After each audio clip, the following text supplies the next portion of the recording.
And we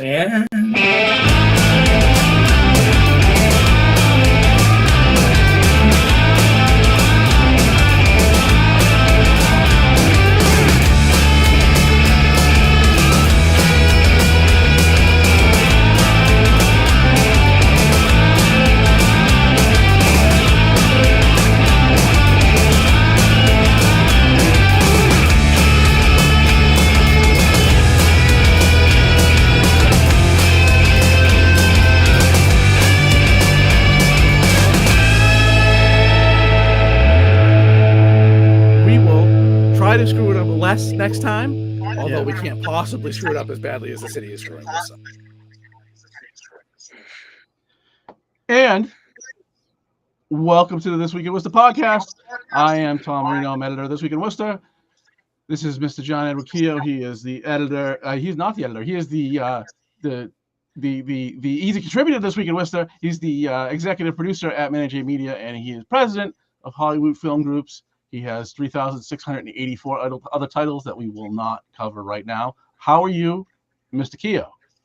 Now that I'm with you, I'm way better. Excellent. Hi, everybody. Hello, everyone. Welcome to Sunday evening, where we talk about City of Worcester things. And there are some things to talk about. John, I'm sure you caught the last city council meeting, right? I was there. Oh, that's right, you were. Did you find it interesting?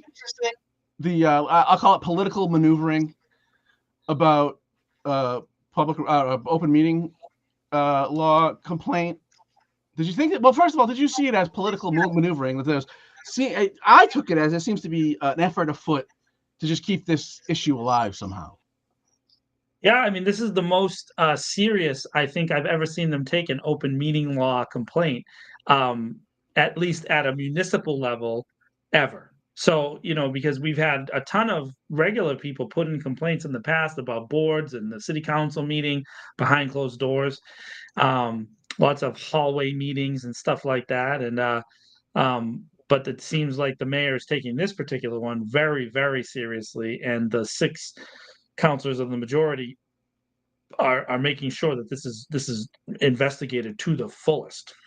Right, including by a committee that has no jurisdiction over the open meeting law. It's weird how things out of purview have some suddenly become trendy again. It sets up a really interesting thing that so the 2 committees, since it's a joint meeting, according to the charter, both chairs would have to call for that joint meeting. They have to agree to it. So if one chair would say doesn't agree to it, then you wouldn't have this meeting. So that would be an interesting situation. It's I mean, there's so many things to say about this. It's just like the political gamesmanship that's going on. That used to be called last election cycle. That was called divisive. Whenever you disagreed with the majority, or like had anything to do, did anything. But this is somehow not divisive.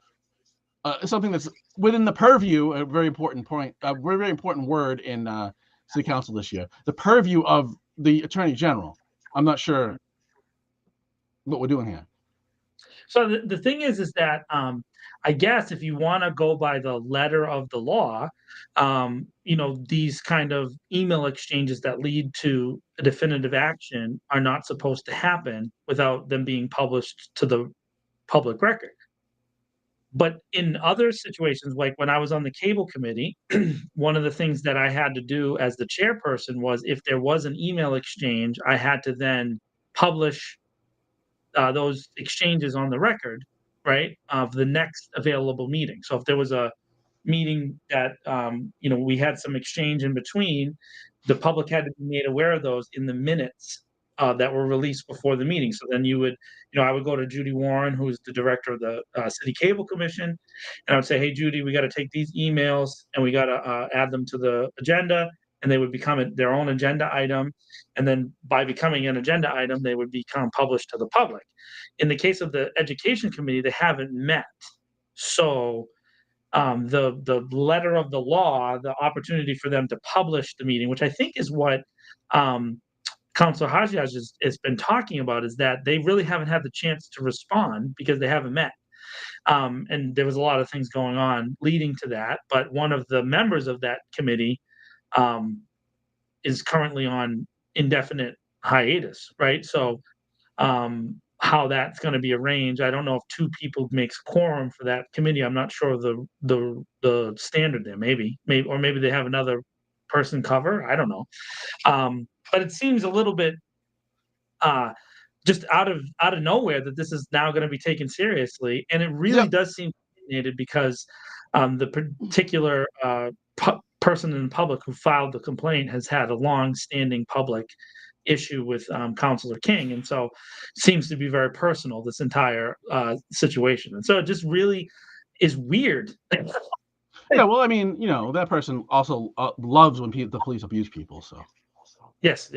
So, and there's just a lot of weird stuff, but it's so inside baseball kind of Worcester for this to be like taking up our time. But last Tuesday was kind of I don't want to say it was it was weak, because there were important things that were talked about, like obviously unhoused folks in the city, and there was other like issues that were discussed. But it was really kind of a low intensity, of the calm before the storm city council meeting. But the most intense moments really seem to come from this exchange, and I think they actually kind of led to a little bit of tit for tat on the next item agenda, afterwards, because I was in the room, and at that point I was the only non like city official in the room. I was sitting there by myself, and they really, really, really don't like each other, and it is palpable in the room how much like disdain there is. And I actually got in a little bit of trouble because I said out loud, I was like, what a waste of time and money, right? Because it's just a waste of time and money, taxpayer dollars. And I was chided by the mayor to keep quiet. Yeah, it was kind of fun. The a-hole in me makes me, like, if we're gonna take this uber seriously, do you remember a meeting in October, for example, where several councilors, certainly a quorum, retreated out, they called a recess and retreated for, I believe it was about 30 minutes. Yeah, about half an hour. To a place we don't know where they were. The mayor's office. Right. They were in the mayor's office. I wonder who's willing to answer some questions about what was discussed then. I mean, that's really where it goes to, Tom. I mean, like, what is the standard here for these open laws? And so, by the way, I mean, all right, you and I have both talked about this in the past.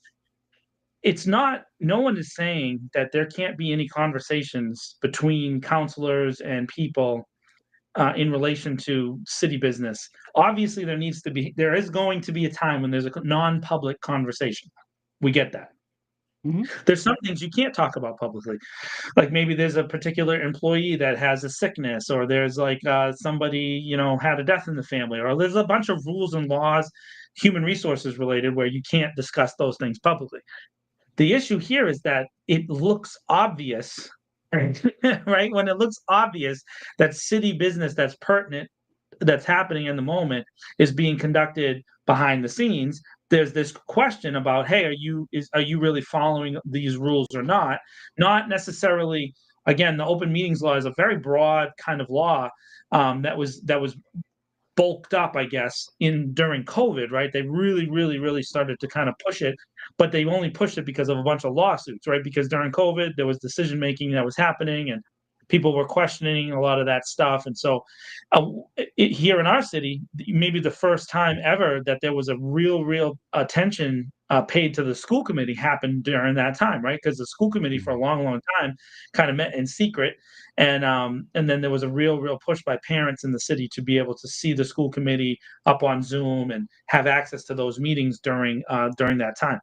And so it makes sense that there would be some eyes on whether or not you're meeting in a room off on the side.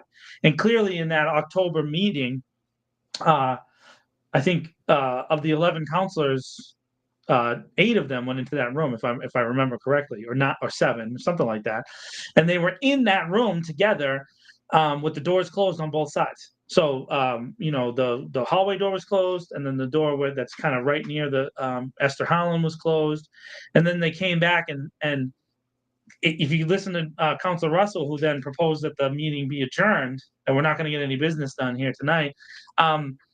He kind of indicated that they had just had a conversation about it, right? He's like, we were talking, and there's that like thought. So did they decide to have George Russell put the meeting adjournment item up, motion for adjournment in that other room, and that would be illegal. So that didn't seem to be a problem. But now this particular thing, this email exchange between Councilors King, Tu, and Hajiaj is a big problem, right? According to the intensity with which the majority is handling it. Yep. It's welcome to campaign season. Open campaigning in city council in session.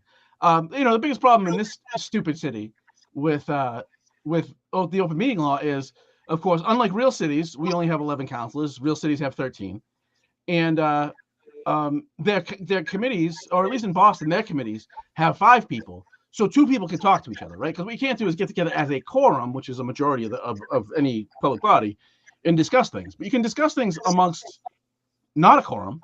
So you can have personal conversations with another person about what happens. You can actually get business done. Of course, our committees don't really do. I mean, the economic development does stuff. Traffic and parking does, but parking stuff.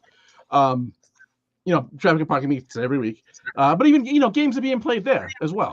The chairperson of that committee insists on just scheduling the meetings at 5:00, even though one counselor, because the job as a city councilor is part-time, can't be there at 5:00 because they work till then. And so, watch the attendance at committee meetings coming back full circle, which has been intentionally orchestrated. Right. Intentionally orchestrated. So it's it's the games are getting interesting, but what that council doesn't seem to want to do is work. It wants to play games. They do, and then you're going to see that this is used during campaign season at campaign stops, and then I've talked to a lot of people in the local media. It definitely seems that there's a resistance from incumbents this year as a whole, for different reasons. But as a whole, the majority has resisted scheduling, debates and events and forums and things like that, where a lot of the time during this period of time, the polling papers season, a lot of those events start getting scheduled early, right? So for example, the forum for the NAACP and the forum for like the African Business Coalition and LABO, and there's a lot of different forums where these public groups are asking for access to the candidates, and they usually try to get the incumbents to agree to those events in March and April, with the hope that whoever does run will also, because papers aren't turned in until May, right? But the idea is that if all the incumbents that are running agree, then whoever is a candidate will just come to those events. And then those groups, those public groups, will have the opportunity to engage with whoever's running. But apparently people are not answering emails or phone calls this year. And engaging with the staff that we have access to, because we have limited staff, there's been a real reluctance, and we're kind of, it's April next week, right? And you're seeing that it doesn't look like a lot of folks want to commit to things. So a lot of press release things, a lot of kind of behind the scenes, and then using these things to say, well, I did this and I did that. I held this up in committee because that's my commitment to my constituents, or I didn't allow this to get voted on, or I pushed this forward, or that kind of stuff is going to be used. But then the public really doesn't get to engage with people And so now you're seeing not only the games being played, Tom, but also a resistance to public accountability, engaging with constituents, right? The past few weeks we get the shot clock up there now, which is very interesting. By the way, I got the first ever beep. At city council, right? David Webb went before me, and he didn't get a beep. I went after him, and I went over. I went 3 seconds over, and I got the first beep. So I was very excited about that. And I'll go down in Worcester history, first ever shot clock beep in Worcester City Council history. But there's this thing they were talking about, limiting it to 30 minutes, limiting public comment, and now we're seeing articles about that now. Let's restrict public participation. And so you're seeing the response to maybe this criticism that's bubbling up, these games that are playing. You're seeing also a resistance to want to engage with the public, which is very, very interesting. So I get to say things, but I don't have to have anybody question me. I don't have to answer questions, right? I don't have to be accountable to anybody, right? Yeah.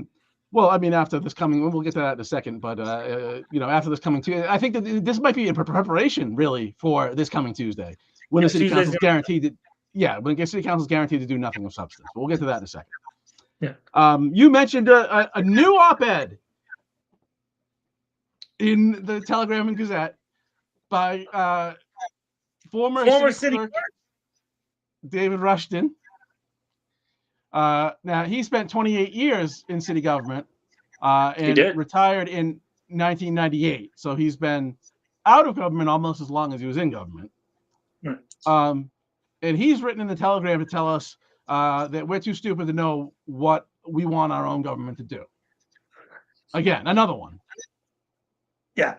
So the cool part about this is like David, like that name, just like when I saw the article, I was like, I didn't know he was still alive. And so, it's good to know that he's still alive, because it's been 27 years, right? So, but he was in for 28 years. So, I mean, he's obviously been going along a long time. I find it fascinating, the editorial decisions at the Telegram and Gazette for who gets to make those things. There definitely seems to be two camps at the room at the TNG making decisions, right? So because there's like Rob Bellotta put in a guest column a couple weeks ago, but then you got this guy, and you have the public works guy, and then just recently Clark University's go-to henchwoman, came down against the kids unionizing. Oh my God, they like just roll her out to give public statements, and then they put her back. It's crazy. But so she used to do the same thing when I was a student over there. They just rolled her out, and then you don't ever hear from her again. But I find that interesting. But if you read the tone that he takes this tone that, like, Tom, you don't deserve to speak because you're making, in his opinion, not you and me specifically, but just in general, we're making personal attacks now against the counselors. But the thing is that, and I would ask Mr. Rushton to really review what he wrote. Criticizing city councilors for specific policy positions is legitimately what the public participation period was designed to do. It was an opportunity to almost take the tension out of the air and give a person the chance to speak. They speak their piece, and then they can go back. And in the past, before this version of the city council, over the past 20 years, in the past, when a concerted coalition would get together and have a bunch of people speak on the same issue, the former versions of the city council would respond to that. It did happen sometimes. Now, I'm not saying it was fair or that all communities were represented in that, because that's not the case. But there were periods of time in the past when multiple people would speak on the same thing, and you would see responses. And I would say there was an example we saw in January with the LGBTQ coalition that got together and put a little bit of pressure on, and then it led to the mayor allowing a vote for something that really has no legal change, just saying that the city supports the law that already exists, right? But that change, there was a resistance to that. And then that coalition got together and they put public pressure on city council for a few weeks straight. And then all of a sudden they changed. The difference that I think that we're seeing, Tom, is that they're now really specifically telling you, unless you have money, right, and a big group behind you, we're just going to ignore you. And so that's really an interesting position. The majority has taken that very public stance now, based on their behavior, right? So now we're talking about a 6-year period where this group has been kind of the majority, and it's been the same group of people for that period of time. That have, and they have a voting record now, which is interesting because they don't really vote on anything, but the things that they do vote on pretty consistently are the same, pretty consistently the same. Yeah, it's I don't know which one irritated me more. I just, people that used to work in government, the government belongs to the people of the city, and the people of the city are city business. It's that simple. Yeah, basically that the city, I mean, both of the articles, both the public works guy and Rushton's, Moylan and Rushton both kind of took the position that you're not allowed to talk unless you're part of the, the grown-ups in their mind. Unless you agree with the majority, shut up, because we want this majority forever, because our only policy is corporate welfare and let the police run wild as much as they want. Right. But the problem with that is, Tom, is, again, and I mean, and maybe there is political will for that coalition to be maintained, but it's just interesting that there's not a single person from the majority has taken the position that maybe this group of people should be paid attention to. So now you would think that in an election cycle like that, there could be somebody else who's not with the majority who could come along and grab that coalition of the unsatisfied, I guess would be the right way to approach it, right? And get them all onto the same page. But it's just that I feel like we've seen this before, Tom, right? So like this is kind of the cycle of Worcester politics over the last 30 or 40 years.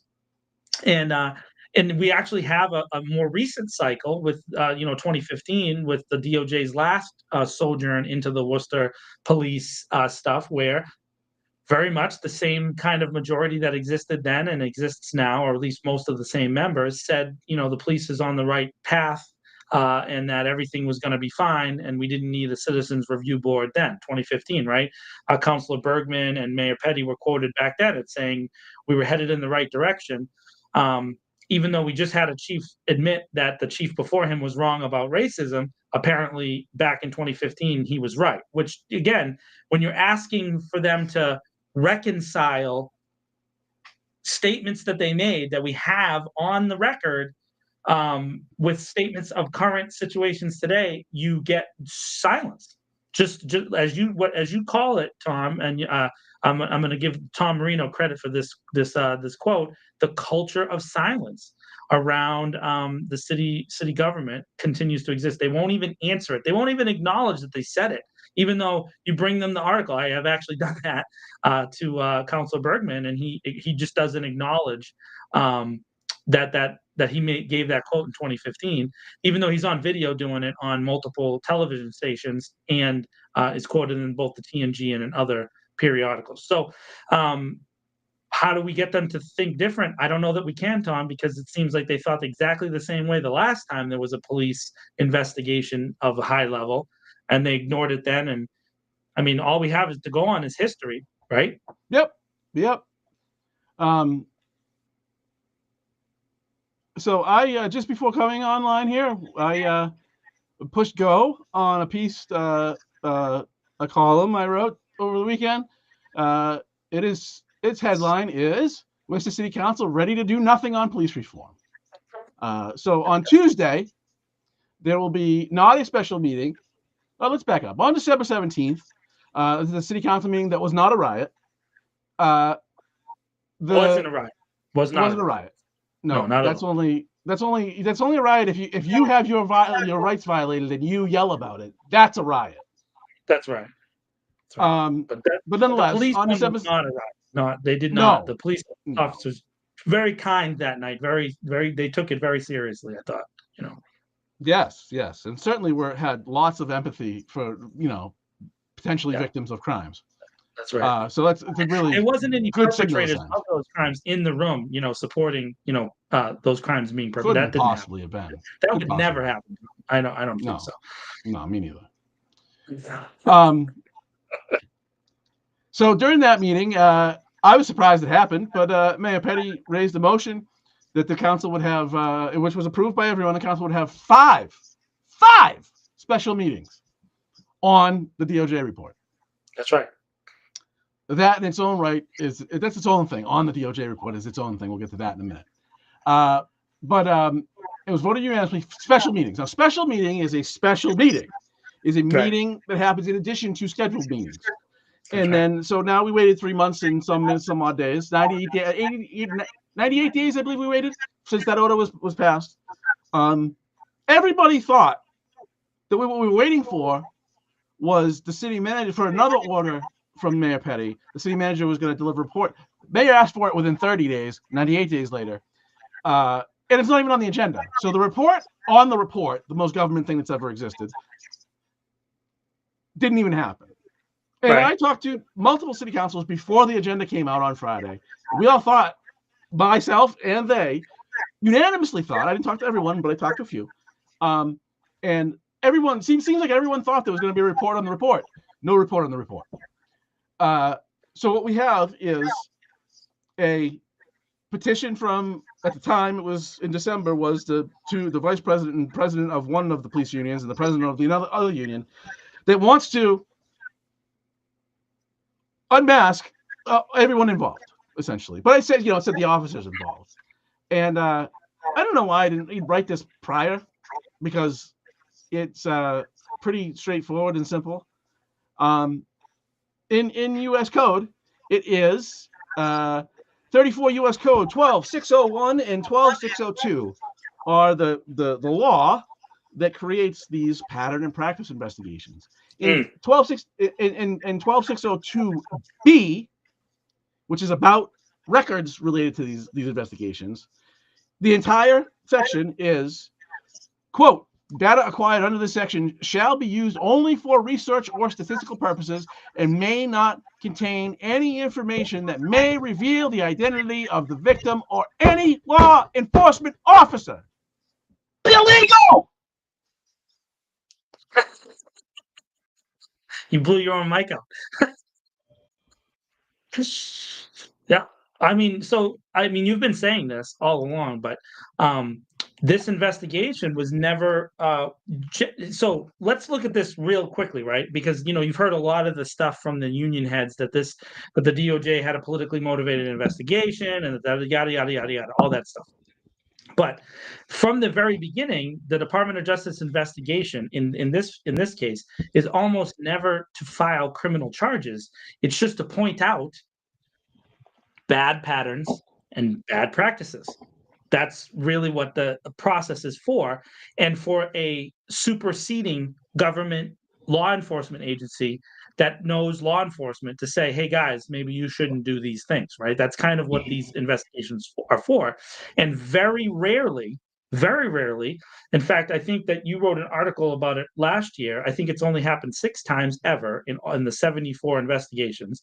And I think 5 of the 6 were in one investigation, which was Baltimore, where there was actual criminal referrals made of officers or departments to the criminal side of the Department of Justice. By the way, all 6 of those referrals resulted in convictions because they had, the evidence basically cold stone. Of course, and then the great television show The Wire, which talks about the Baltimore Police Department, is kind of like the source material, fictionalized some of the stuff, but there's some real cases in there that actually happened.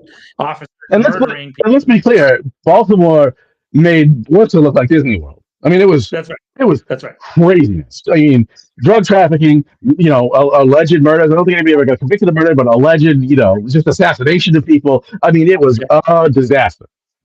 And I don't know that anybody, again, see often the defenders of the status quo will say that people are accusing us of X, right?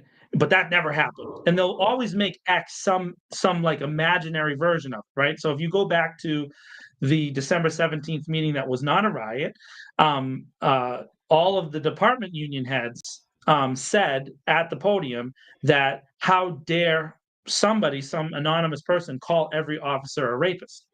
Now, I have searched high and low, Tom. I've searched high and low. I've searched on our show, and I've searched on your articles. I've looked at Worcester Sucks, Bill Shaner, and his articles, and his show with Chris Robarge. And I've looked in Manny's show, and I've looked at Mass Live and Telegram Gazette. I've read every article over and over and over, and I can't find anywhere where anybody reporting about this ever says all police officers are rapists. I can't find it anywhere except for one place. One place. And the only place that you find it is in the response from the outside attorney that was hired by the city manager that says that that accusation was made. But the accusation itself was never made by anybody locally. And I mean, I went a deep dive into, like Facebook posts and Instagram posts, and you just don't see it anywhere. So what they're doing now is they're trying to say anybody who's against us is calling us all rapists. Yep. And so therefore you can't listen to them because that's what they're saying. But no one's ever said that. In fact, if you read the report and you read the information, the detailed nature of the case, specifically the rape situation, is that it was one officer who may or may not, as you know, what do you say in the business, allegedly raped a person. That is the center of it, and that why that even ended up on the radar of us, of other reporters, is this specific piece. The person who was the victim filed a complaint with officers who were sent to arrest her and said that she was abused by a different officer. Okay. And the department, Bureau of Professional Standards, decided never to really truly investigate that complaint. Now, for those of you who watch our show and that are active police officers and have been super critical of me in person, super critical of me through your weird text messages that you like to send me, super critical of Tom, let me ask you this. The actual policy for the Bureau of Professional Standards, when there is a sexual complaint alleged, whether it's by a victim or a perpetrator, an officer, anybody in any situation, the standard, the actual policy, and you can actually check out Tom's articles for the last year where he's gone into some detailed things, and you can look at the chief's report at the actual policy before the changes that were recommended by the DOJ. The actual policy was that all witnesses would at least be interviewed before an officer could be cleared. That is the policy that existed until last, as far as we can see, December, when Chief Saucier changed it through his reform process. But that was the old policy. And under the old policy, the Bureau of Professional Standards in this specific case did not follow their own policy. Now, I have spoken with Anthony Petrone, Rick Cipro, and I tried to speak with Mr. Duffy about it, but he refuses to talk to me. I spoke with the media guy, Sean Murtha, and I've spoken with Chief Saucier about this. And in every single case, they say something along the lines of they followed the standard practice at the time. Yep. Okay. So their standard practice at the time was not to follow their own policy. Like, I'm not, and if you don't believe me, if you're watching this, you don't believe me, I don't even need you to listen to me or to Tom. You can just go to the Telegram and Gazette and you can read Brad Petroshen's articles over the past 4 years where this entire scenario is laid out in detail specifically. And Brad is considered by the police department to be the go-to reporter guy. They all respect him, and he gets all the source information. So he's reported this in detail. The Bureau of Professional Standards didn't follow their own policy on this case. This one specific case has nothing to do with the DOJ report. And the representatives today say that they were following the standard practice at the time. So that means the standard practice at the time was not to follow their own internal policy. So if you were an officer, Tom, let's pretend Officer Tom, Sergeant Tom, and a a very high visibility case was presented to you like this, and your own policy was just to interview the witnesses, what would you do logically? Obviously, not interview the witnesses, because why would I do that? Because if I don't do that and I violate the policy, nothing happens anyway. So why would I bother? Right. So that's the crazy thing. So, by the way, for everybody again watching, this case and the public coverage of this specific case, which was a vice officer who was accused by a woman who once was involved with prostitution, which they love to bring that up because they want to take down her credibility, right? That specific case predates the Department of Justice investigation by 3 years. So, but not the report that Tom and I and everybody's been covering since December. Not that. The start of the Department investigation case. It predates that start before that by years. So we're not talking about something that happened yesterday. We're talking about something that happened some time ago. And before the investigation happened, the reporting on it already existed. Yep. Okay. There was already reporting on it. So you can't say now, oh, the only reason that this case came up was because of the Department of Justice investigation. No. There's at least 4 distinct columns that I can find, 3 by Brad Petroshan and 1 by Ray Mariano responding to it, and where Ray Mariano basically takes down this woman about this particular case and about the accusations that undercover officers were allowing women to give them hand jobs in the car. That is what was happening when they were investigating these things. It's insane when you really truly think about that. That was the standard because we, in the same policy, a female officer who's investigating a John, not me, but a person who's seeking to buy sex. That's not my thing. I'm not into that. But anyways, when that is being investigated, a female officer is never allowed to be touched, right? And the supervisor is usually within like 20 feet of that officer. And she usually has a panic button of some kind, a button or a signal or a code, if they are recording it, that tells them that this person is about to touch her. And then if that happens, they all fly into the room and the guy gets arrested, right? That is the standard operating investigation technique when the officer is a woman. But apparently, if the officer is a man, and this is something that was admitted to people before the DOJ incident, if the officer was a man, the man was allowed to get a hand job and other things. But what we know what has been admitted to is that would happen repeatedly was that they were touching the officers in their genital area, both over the clothes and under the clothes, and that was being used as an investigatory technique. Okay. Now, in this conversation, Tom, has either of us said that every officer did that? No. It's funny about that because it seems like people that are critical of police because they're a public agency and criticizing them is normal behavior in a republic or democracy. Those that criticize are always told that they're talking about the police as a monolith, which I don't say that at all. I actually say I'm pro good cop, and bad cops need to not have jobs, and somehow that's treating them as a monolith. Yeah. Yeah, and so now City Manager Batista was on Manny's show on Friday, and Manny actually asked him this question about accountability, right? And so the city manager answered in this way. He said, Manny asked the question, if you punch somebody in public, you would be fired. And the city manager said, well, yeah. If the city council, how about chasing a guy into his own church and beating him up in front of his kids for no reason? Right. So there's the thing that we're talking about.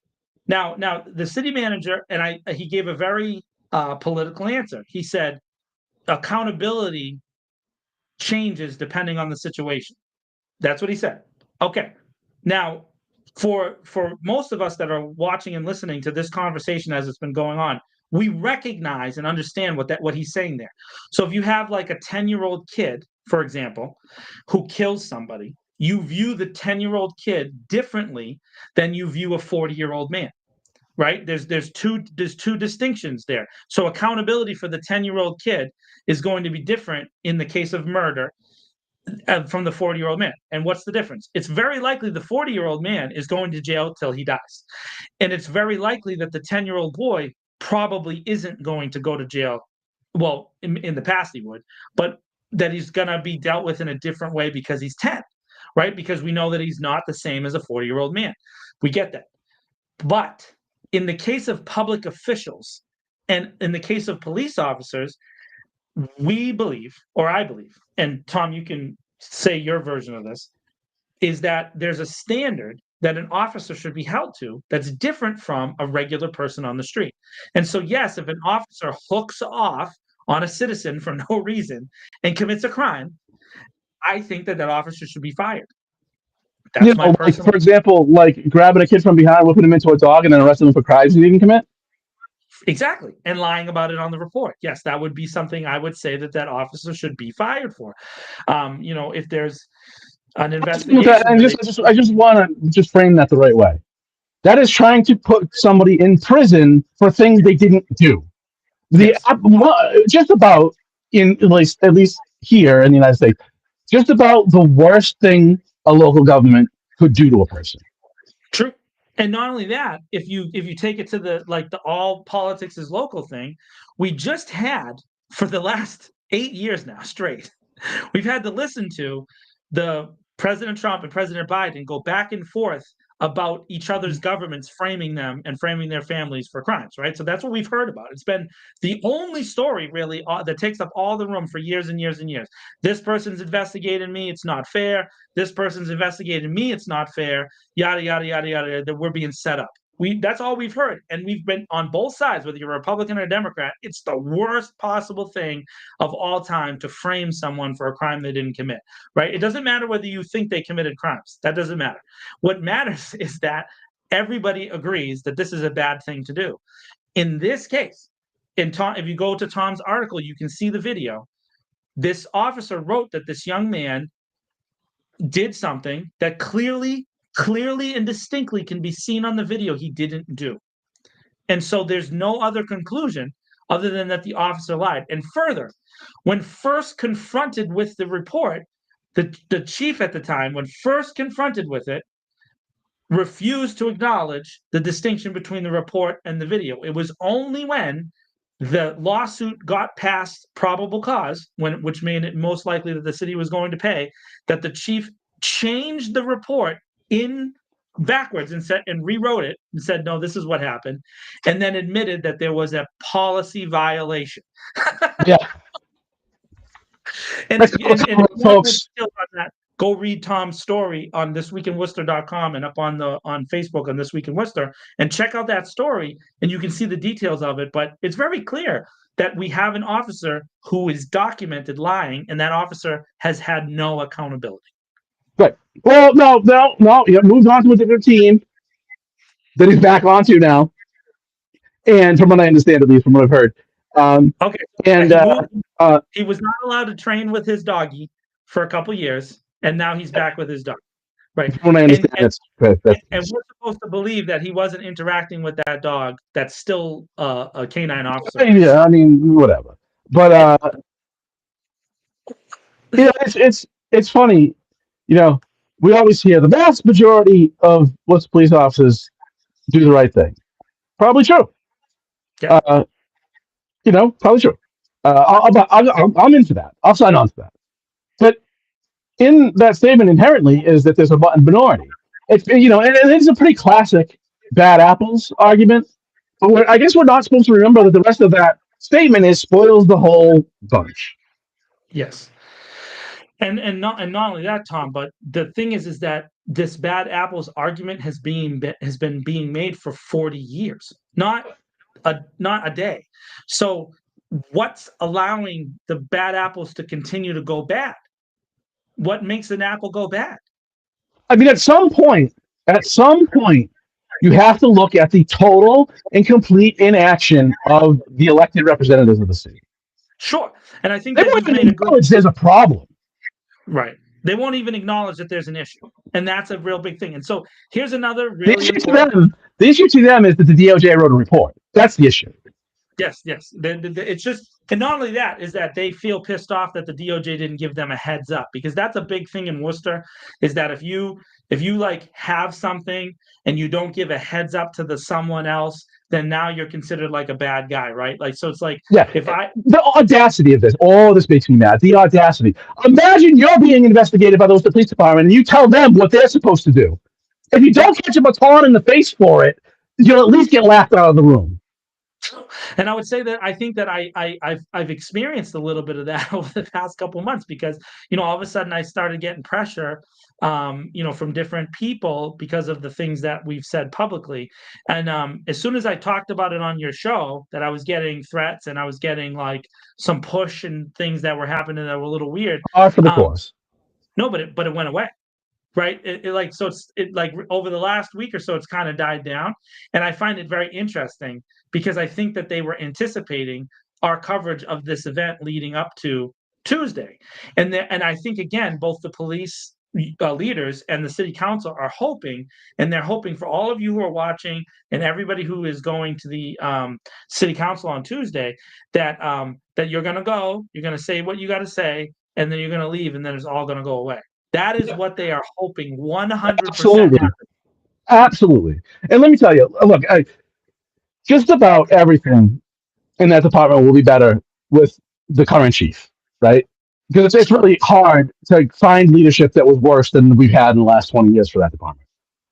And let's not forget, what type of example is it when the last chief was literally chasing a guy through city streets to yell at him because he felt slighted, and then lied to the internal investigator, which was hired from outside.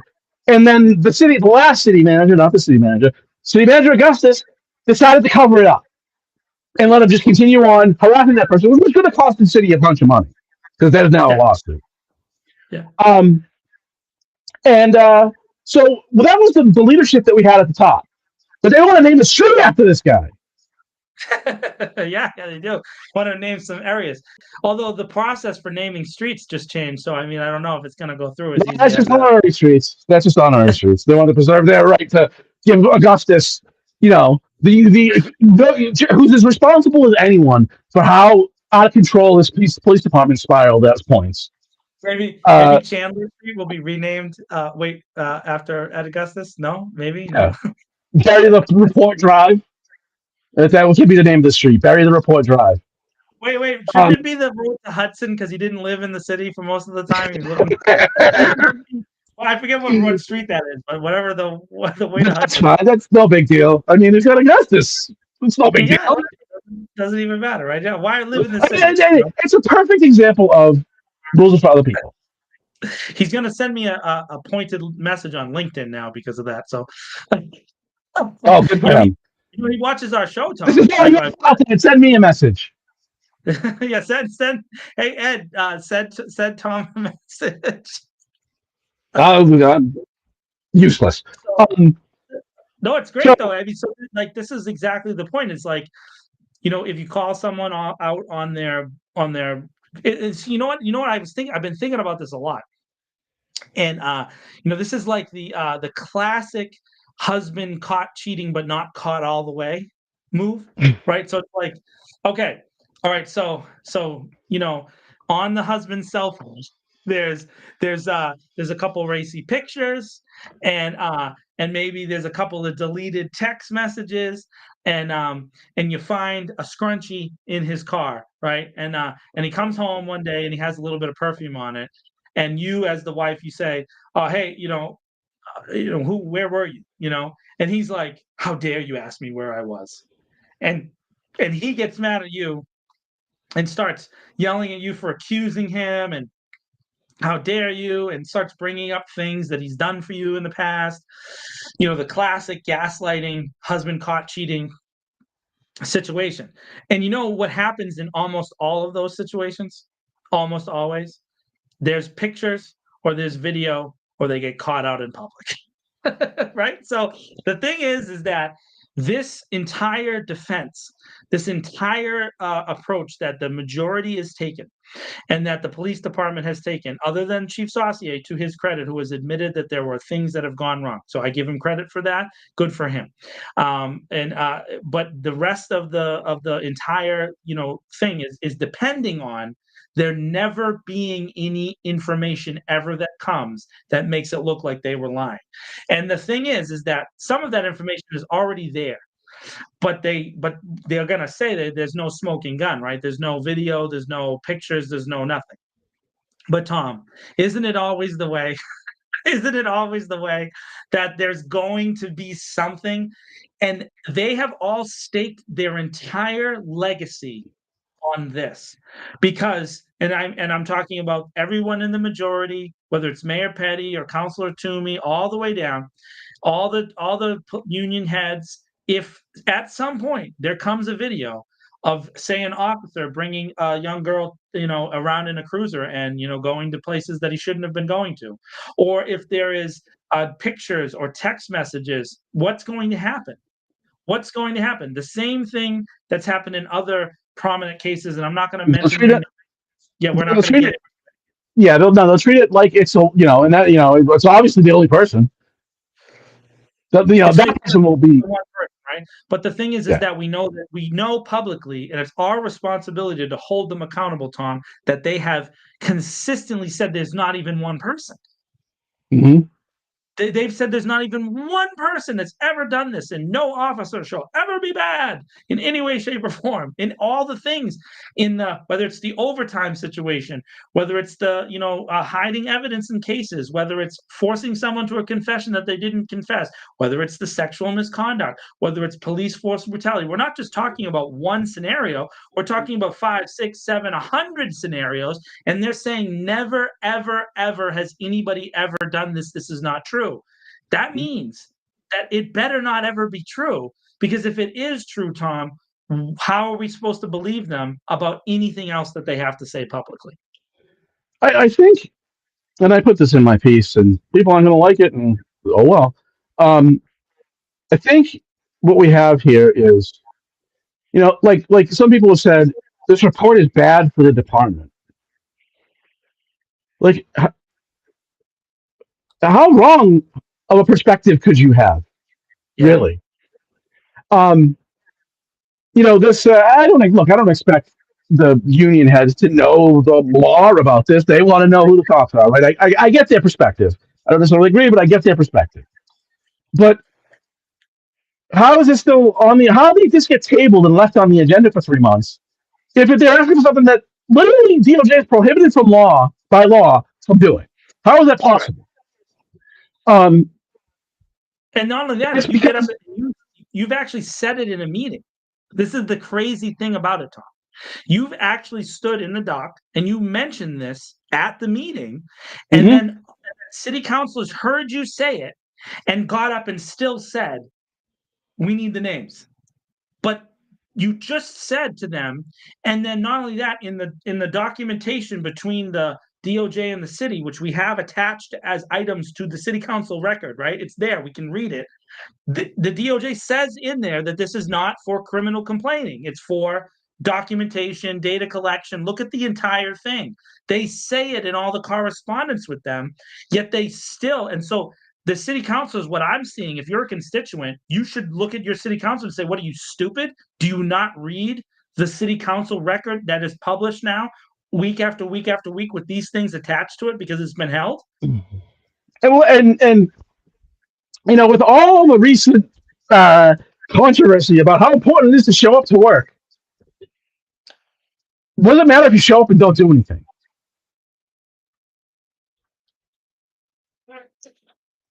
I was also in the room for that. George Russell got his little applause line. We could all agree, to show up for work. And that really struck me as this not knowing the room and not thinking that the other people that might have a different opinion in the room matter. And that's really what it comes down to. It's just a valuing of show up for work. They had a 2-hour meeting last week. Since we now know that only meetings count for actually working when you're a city councilor, right? That's the only thing that matters. They showed up for 2 hours last week. What's that? So a few $100 an hour on the salary this year? That's right. And then whoever had a committee meeting last week, of course, then maybe they can chop it down to $100 an hour. Not only that, To do what?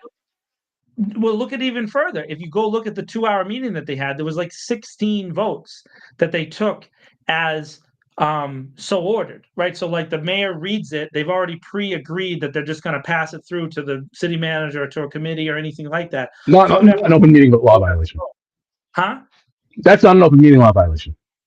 No, but I'm just saying, right? No, it's not, right? They've already discussed it in email, right? But because they put it on the record, right? Those little green lines that you see from the city clerk, that is their way of overcoming this exact thing that they're accusing the education committee of it. It's that little green text where you see 11 yays and a no as so ordered. So Mayor Petty is saying we've already kind of agreed about this. So on those 2-hour meetings, the city business that's so important, right? And that's so important that we need to change the culture and reduce time and not allow people to speak and all those other things, right? That's what they've said. That's what they've pontificated on. That same exact process they use to not do their job on item after item after item after item. And realistically, and I understand this puts a lot of pressure on a small group of counselors. I've gone there and I've talked about Spectrum and holding the items for Spectrum that are public hearings, not just the installations, but specifically when they gain access to a neighborhood, there is a public hearing required by the city council. They're supposed to open a hearing and they're supposed to have conversation about it, and a representative from Spectrum is supposed to come. And if you want to get an example, just go back 3 weeks and you can see that the National Grid actually had their representatives go to both the operations committee, right? Public Works committee and the city council, and be present for the public hearing related to the issues on the price increases that we've all seen, right? So now that National Grid showed up, and I'm not saying I agree with anything they've done, and that they're not, price greedy, war profiteers, because they are. They really, really are. But they at least showed up. Spectrum doesn't show up. When I've asked other counselors, why don't you hold this item until someone shows up from Spectrum? Even the more progressive counselors say, oh, I don't want to do that. I got to keep a seat at the table, yada, yada, yada. Not everybody, but I'm just saying I've gotten that answer many, many times. And so even then, Mr. Russell, why don't you hold that? Why don't you hold those items? Why don't we discuss that? Why don't we do your job? If you're so worried about the functionality of the city council, last week was a perfect opportunity to really go in and discuss that, and you didn't, right? Well, I mean, what I would say about that is I don't want to get down that rabbit hole. Finish my thought though. I don't really, I don't expect the union heads to know the law on this stuff and what the statute says. But I do expect city council to, and I'm sure they do. Right. So every time they said that they need the names, well, that's pretty disingenuous, if not an outright lie, because they're leaving out an important fact that's illegal. But it shows that this thing had to be tabled and sit on the agenda, even though it's patently unlawful. It shows that it is status and not merit, and not anything else but status. Your status in the city. If you're in the in the government class of police officers, elected officials, high-ranking city officials, of course, elected officials, key donors and supporters, that gives you better access to your government. Sure. And that's, again, it's funny because you keep saying it, and we say it directly to city councils, but they won't even acknowledge this, Tom. That's the thing that's really difficult. It's like, okay, here's the paperwork proving the thing. Here's the physical evidence proving the thing. Here's your statement saying the opposite. What do you think about that, Counselor so-and-so? And their answer is just silence. Just silence, because they expect, again, this to just go away. They do not expect the public. Anything substantive. City council is going to do. Mind you, this is what city council is going to do on police reform. Absolutely nothing. What you're going to see on Tuesday is they're going to listen to a bunch of angry people. They're going to check out because they're not going to like the way some of the things that were said, the way they were said. Yes, They'll like, completely ignore the content because they'll be offended that somebody dared yell at them when they sat on this issue. Well, I mean, this issue has pre-existed everybody on that council, including the mayor, who's been there 20-some years. And this goes back further than him. But everybody that's there is largely ignored. Councilor King, to some degree, has at least spoke out about this issue and deserves credit for that. Of course, and he gets absolutely hammered for it. God forbid you say that we have some problems at the police department.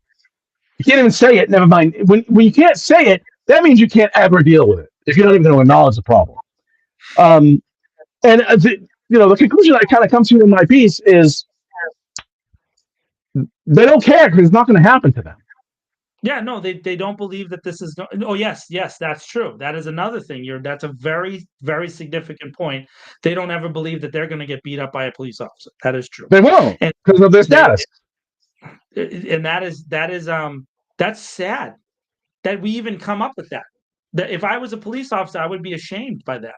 That there are people in our city who believe, children. There was a child who got up that night at the Not a Riot meeting, December 17th, and said how much they fear people in uniform because of an incident where they saw their uncle beat up on a porch in front of them, right? So that's a real case, by the way, a real case where an officer, this is prior to the body camera stuff, these are things that are real things.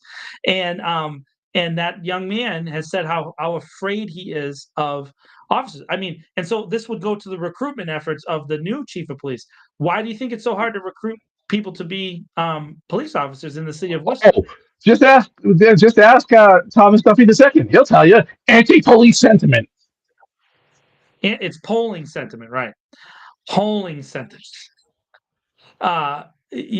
No one here has ever said that that's not true, Sarah. So, again, just the have to acknowledge the tip of the cap to the good officers.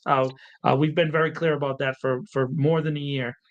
Yeah, my criticism is not really of the police department at this point. It's about a gutless, just cowardice city council that is never going to do anything to deal with this issue. Because they believe, Tom, that they are going to be voted in 100%, and they have nothing to worry about. No. I mean, and look, there's two councilors specifically that campaign on very little else but their support for the police, and they can't afford to be in a spot where police officers are pushing back against that. Right, that's right. Because that's their whole campaign. Yeah, they have some ideas, really. But that's the thing about those counselors. Again, the public. I really want there to be change and there to be reform and there to be an opportunity for our city to move forward in a different way than maybe other places in the country. But this really comes down to the coalition of citizens here in the city that are engaging and are trying to get involved and are talking about things like, protest whatever's going on in California, but maybe how about go to one of these campaign meetings where our multiple decade counselors are there saying the same things they've been saying for the same years, and you're not doing anything to stop them. Right. Like, so I have much sympathy for people around the world and for people here in the United States that are struggling with the various political machinations of our societies. Yes, I get it. I'm with you on those things. I just don't see how you can expect to change what's happening in, Alabama if you don't also want to change what's happening on Chandler Street. Right. And I might have said this. I don't believe you. I don't believe you that you care about Alabama with your post on Facebook. I don't care anymore. I don't believe anybody anymore with their little they changed their Facebook thing to I stand with whoever. I don't believe you because I don't see you doing what it needs to be done in our city to create lasting change and structural integrity and a belief in each other and an opportunity for the city of Worcester to shine in the way that it can. Because I love Worcester. I love this city, and I've committed my whole life to this city, and I want to make it succeed so bad. But I don't see a lot of the whiners who complain about what we have to say doing anything to change anything. I just hear them whining, Tom.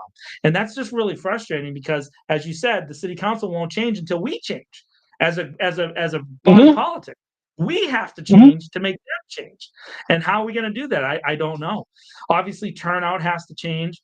But it's not just about turnout. It's about tone and approach and the things that we care about and what matters and what doesn't matter. And I just don't see I don't see the change in people. I see a lot of complaining about Elon Musk, and go ahead, complain about that guy all you want. But I don't know how that changes Worcester. Yeah. And to those who might object, that's it. They just don't care. I can, and I don't know if I said this last week. I wrote it in my piece, so maybe I'm, getting confused. But I can prove it. It's very simple. I can prove it. I can literally prove it. We have a case, Natalia Cosenza. Now, the internal investigation said that those officers did everything by the book at that time, because this case was investigated many years ago. He spent 16 years in jail in between. Wait, before you finish, did you say that they did everything that was standard at the time? Yes. That sounds really similar to some of the other stuff we've heard. Continue. Right. That's what the internal investigation said. Now, a civil jury found that one was the police officer. One was the police officer manipulated and fabricated evidence, and another conspired with him to do it. Now, the one that conspired with him was involved in a case that was settled 11 years ago or so, where he was one of two people who interrogated a 16-year-old girl whose infant had just died, and they bullied her, my choice of words, into a confession, and the child wasn't even murdered in the end of the day. Yeah. They settled that case for $2.1 million, I think, in 2014. The person that wrote the report on the investigation into the Cosenza case was the other interrogator. He was literally a former partner of one of the people he was writing the report for in the investigation of his former partner. So you could take that report and throw it away. It's not credible in any way. But nonetheless, let me make my point. So we have one version from the internal investigation, and we have a much different version from a civil jury. John, you tell me, whose job in the Worcester City government is it to find out what the truth is, to look at the report, to get the evidence and all the discovery and whatnot that came from the trial, and see who is right, to find out if we still, because one of those guys retired, so he'll get to cut the pension stealing from good cops for the rest of his life. But the other guy still was a police officer.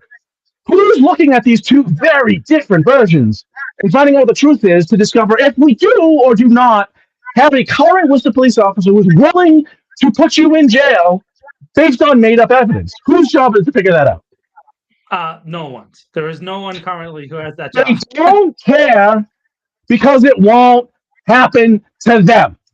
That's true. And then when you ask for oversight over something that like that, so that $2.1 million, right, is directly related to the cost of our local property tax, but in particular for small businesses, right? So we have an economic plan that the city manager has, the 5-year vision and all this other stuff about encouraging entrepreneurial vision and creating opportunities for small and medium-sized businesses to grow local things. But the tax rate is very high compared to other municipalities in the state for businesses. Okay. And we just paid out $2.1 million in our tax dollars, which now we can't have back. We can't reduce the rate. We can't reduce anybody's economic condition. We can't help do this over here or fix a street there or whatever that $2.1 million could go to. But it's not just $2.1 million. It's case after case after case after case after case after case, millions and millions and millions of dollars. And that's just in this area. just police reform. This has nothing to do with all the bad things that are happening with developers or all the crazy things that are happening with corruption in other places, or the fact that you have people from the Department of Public Works intentionally, openly not doing their jobs, things like that, on purpose to do things in weird ways in the Worcester city government. All of these things are interconnected because of this: A, your words, culture of silence, and B, this culture of attitude or whatever that believes it doesn't affect me, so I don't need to care about it. So if I live on the west side and I'm not worried so much about the plows on Main Street, because it doesn't matter to me, because the plows always start on my side of the city anyways, which is very true. Right. So it doesn't matter. So my streets are going to be clear. I'm going to be able to get out of my driveway. And weirdly, Tom, they go curb to curb on west side, but they don't go curb to curb in the rest of the city. And what does that mean? If anybody knows plow terminology, curb to curb usually prevents you from running over someone's driveway and refilling it up with snow. But they do that in the inner city because they just don't care about the people in the inner city. But in the west side, they go curb to curb, which pulls the snow away from people's driveways into the middle of the street. And then they plow as a team down those streets, which makes it easier for you to clear your driveway. It's an actual technical approach to plowing snow. When you bring this up, no, it's not. That's not what's happening. When you show a video, no, that's not what's happening. It's every single section of how the city is run, whether it's economic development, whether it's police reform, whether it's the firefighters not getting their contract for what now, I don't know how many years. 170 years now. Yeah, it's ridiculous. Yeah, nonsense, because they won't toe the line that the city wants. So if you don't participate in the way that the city wants it to be, the secret government, robe wearing, candle carrying, skulls on their heads, little hats that they're wearing, secret government that we have, if you don't toe their line, they will bury you, including, and for those of you who are conservative and you follow Tom and I show police officers, what about our firefighters? The same exact thought process that we're talking about is being applied to police reform. No external oversight is happening in the firefighters' contract. Yeah, they have some beautiful firehouses that they rebuilt because of the fires that killed six fire men, right? But there's a bunch of other firehouses that are falling apart all over the city, and those fire men have asked for repairs to those things. These are some of the most important first responders, but not just them. How about the EMTs that have to operate out of those buildings? They're falling apart. They're disgusting. You can see them as you go down there. Drive down, go to Grafton Hill, go to Park Avenue, go look at those firehouses, not just the fancy ones, right? So we're not saying it's just happening on the side of the police. We're also saying it happens to our own first responders. It's literally the same thought process, which is we don't care about them because they won't agree with us. That's the whole thought process. And we're just saying this has got to stop. That has got to stop. The fire department deserves to have a building where they can go to the bathroom. They can't go to the bathroom inside a firehouse. It's insanity. They can't, like the kid. Oh, don't even get me started with the schools. Like I'll lose my entire mind. My hair will set on fire, and we'll break the internet. We'll break the internet. I got another question. I got another question for you. We know, right? Yeah. We know that in the beer garden case with Chris Ayala, he was he went and spoke to a police officer. An interaction that lasted less than 4 seconds before he was grabbed from behind and flung into a dog, and then pounced on by a bunch of cops. But worse than that, was then charged with crimes he never committed. Now, you either believe that this is the only time this has ever happened, and which just happened to be on video, it just happened to be a surveillance video there, this is why we know this, because there was surveillance video. You're either delusional and you believe that this is the only time this has ever happened, or we have evidence that not only did an officer file a false police report and file charges for crimes that were never committed, but that the internal investigation basically patted him on the back and said, "Good job, go ahead and do it again." And so we know this, and we know that complaints to BOPs have not been fully investigated. The DOJ has pointed some of that out. If you read any of the reports, any number of reports, you'll find just glaring errors of logic where they're not even trying to get to their conclusion. The conclusion is clearly preordained, and they're not even trying to get to one. Um, whose job is it, John, in Worcester? Now we know this information. Whose job is it to start reviewing cases to find out if anyone has been incarcerated, or especially is currently incarcerated for things that they should not be incarcerated for? Because justice, right? We can't. If we're so all about equity, we must have a sense of justice. Because you can't understand equity without understanding justice. Whose job is it to go look at those cases? So there is no one in the city of Worcester who reviews those cases. There They is don't care because it won't happen to them. there is an investigator in Joe Early's office whose job is to review cases that have been prosecuted over the years to find out if there's discrepancies. And just like there's that's a state created position, and it exists in every district attorney's office in Massachusetts. Worcester County DA is the only office that has never found a discrepancy. Now, There you go, people, folks. There you go, you folks. don't have to believe me how ridiculous that is. Yes, it's ridiculous. Even Middlesex County, which we've had some of them. Obviously, Maura Healey was the attorney general there for a while, or the district attorney, and before her, Maura Coakley. And there's been a series of people who have been there. It's a very prominent place that often launches governorships. So you would think that maybe someone who was a governor would not want cases to come out that reflected negatively upon them, but that is not the case. In the case of Maura Healey, there was several cases that she herself prosecuted that it turned out that there was dishonesty from officers and yada yada yada yada yada. And then you can go look those up on your own. But in the case of municipal police forces, even in the towns surrounded, our Worcester area government never looks at those things. And in fact, Tom, if I remember correctly, Joe Early's office recused themselves on almost all of these major cases from investigating the police. If I'm correct, I'm pretty sure that they were not involved in the review of any of these cases that led to civil settlements and civil judgment. So my question, this goes to District Attorney Early's office, right? Now we're getting into where all of a sudden John's going to get shot by a hitman.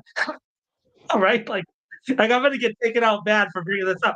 But to District Attorney Early, have you had no interest in some of these very prominent and obvious cases where it involved Tom and I? We want to toe the line. Very small group of officers, very bad apples, just a group, just small group.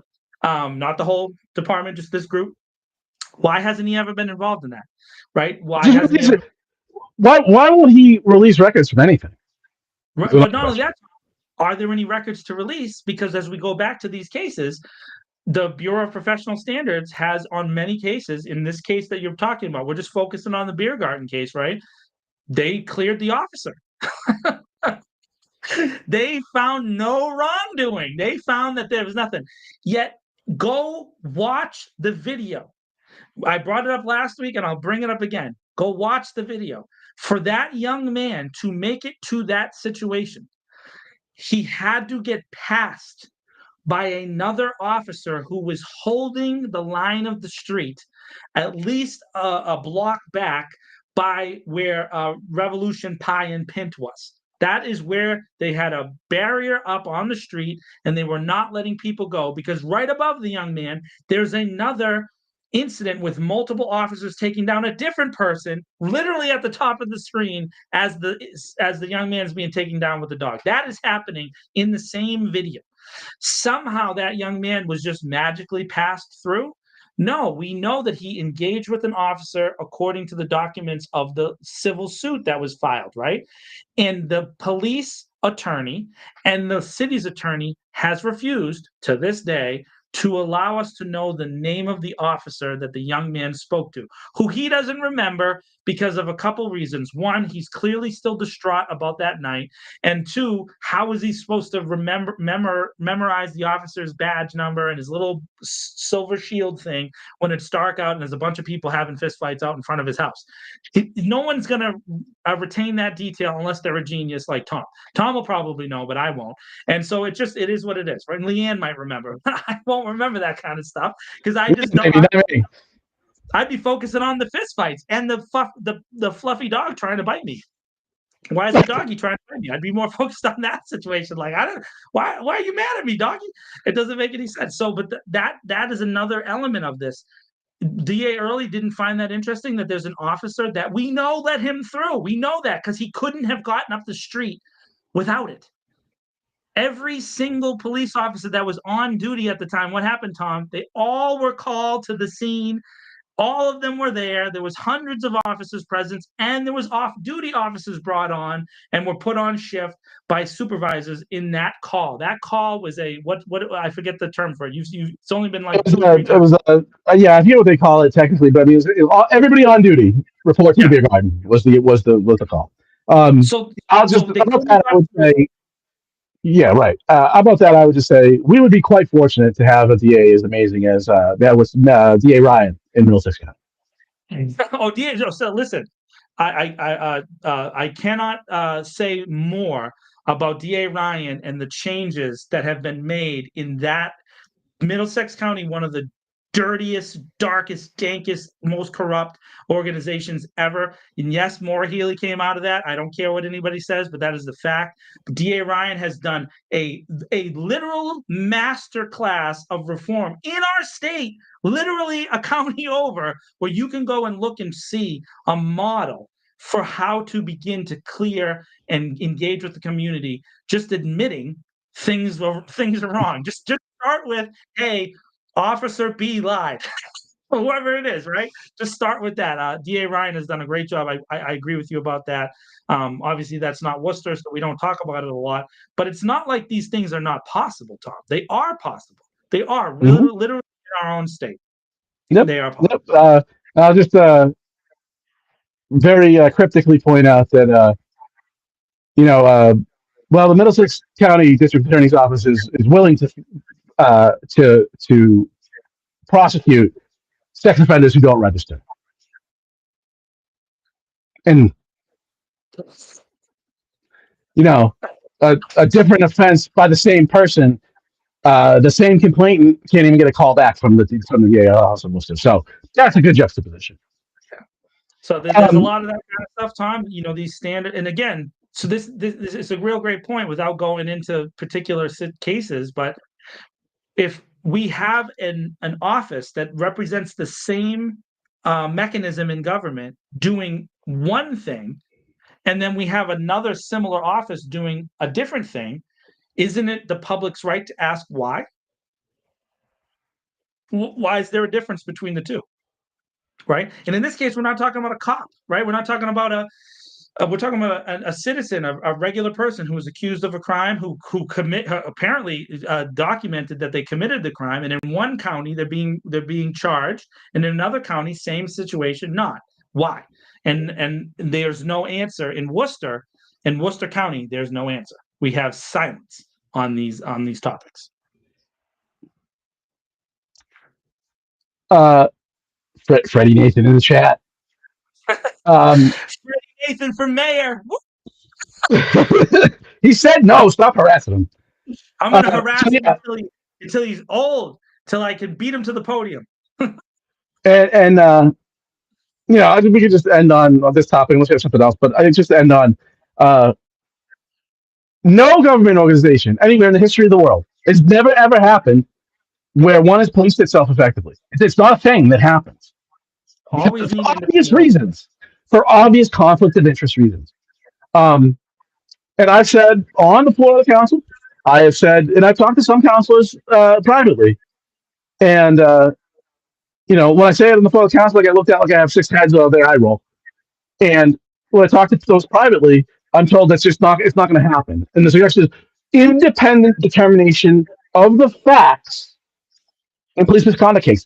Get someone who doesn't work there and hasn't worked there, like an inspector general type, and it doesn't have to be all about the police. It doesn't have to be all about the police. It could be about the role of an inspector general traditionally, which it would include determining the facts in police cases. You can let the management of those people, wherever that happens, to make the discipline decision. But just have an independent determination of the facts. Yeah. And I'm told privately, it's just not going to happen. And Yes, when I ask why, there's no answer. there is no answer. But here's a question for them, Tom.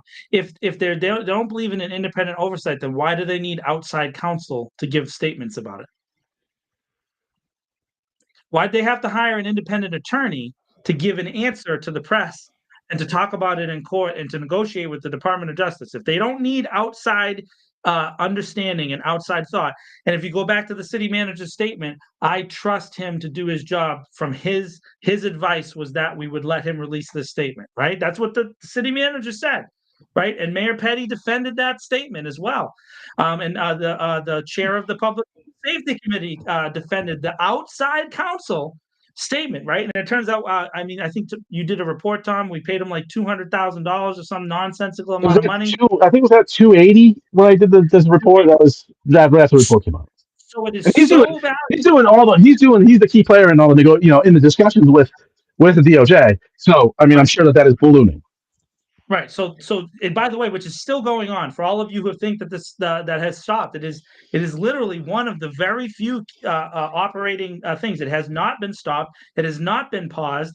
In fact, when Pam Bondi, current Attorney General of the United States, was recently asked about the ongoing cases that were not paused, and she did not answer. She said she would not comment on ongoing investigations. And your lovely Worcester Police Department is in that group, right? So that's a fact. That case is being currently operated by the Trump Department of Justice. Okay, so this guy that Kelly that gave the statement is an outside attorney.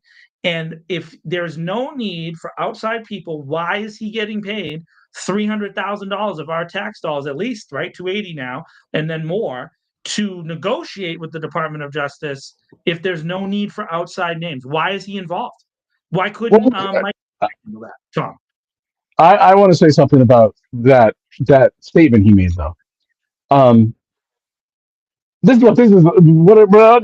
He's a right-leaning guy. Whatever you think about that, that's not really the point. But just for the fact is, he appears to be a right-leaning guy. He's lobbied for jobs in Republican administrations. Okay, yeah.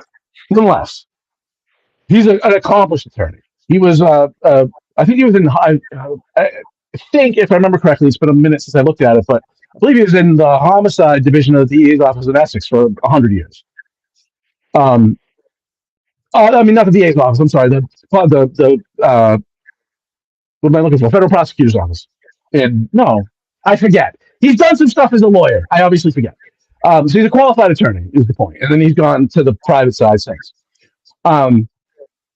Two things I cannot believe wouldn't be true. I would have a hard time believing these two things are true. One, he knows exactly what the law says. It's 200 words, the law, in the original law, the 94 law. It's very short. 212 words or something like that. I don't believe he doesn't know what the law says. I'm sure he does. And I absolutely don't believe that he didn't advise his client what the law is. Of course he did. That's his job. He's getting paid a big bunch to do that, right? And yet, city officials, apparently the city manager, with the blessing of the mayor, so it's through their own words, approved that statement, knowing it was right. They knew that it was not true, and they'd still let it out, and then they have refused to acknowledge the truthfulness of that statement. They've refused to acknowledge the law. When you ask the city manager, he will prevaricate and he'll push off to the attorney. Well, we're letting this attorney handle that. Mayor Petty now does the same thing. And so but when you ask them about the law, this is what the law says. The law says this was never done. So that means it's a messaging approach. They have a coordinated, determined internal decision that they made to message to the public about this case. And they think that the correct approach that's going to win them the most possible support is this. And so now think about that for a minute. Think about how negative a response we have all seen, not just at this level, but nationally, for this case, for the situation with this report. And they think this is the best approach. No one could think of another approach, Tom? Not a single. In an election year, John? In an election year. In an election year. That's what we're dealing with. That's what we're dealing with. By the way, what's that old adage about the cost of acquisition when it comes to winning over a voter? If you win a voter over, you've helped them fill a pothole, or you've made sure that the mail gets to his mailbox. But if you've lost a voter, it's because you said something in the wrong place at the wrong time and someone told them about it. That's literally the idea that this is taking place. So there's going to be a version of this story that's going to be manipulated through the press or manipulated through people. People are going to hear things about it. And Mayor Petty himself got up on the thing and said about officers who were being confronted when they pulled over somebody and being called rapists. So we know that this has made its way to the general public. We know that the general public is aware of this report, and the city's position is to just deny it. Like, deny it, pretend it doesn't exist. That was their approach. Their study, hundreds of $1,000 lawyer who handles, press and bad situations. Their response was just say it didn't happen. It's unbelievable. And I think the more, like, I think maybe the most important point about all this is, like, this blanket, we must protect the department. Yeah, back No, they're not. But that's not what they're doing. It's not what they're doing. Social media, back the blue. What they're doing, who they're protecting is bad cops. And who that harms is good cops. Yeah, it does. And good cops are afraid. And that's the thing. We've talked about this more than one time now. Good cops are afraid to engage on this subject for fear of repercussion from union leadership. That is not a opinion. I'm reporting that. I've heard this from more than 100 officers. Literally. Tom's heard the same thing from his sources.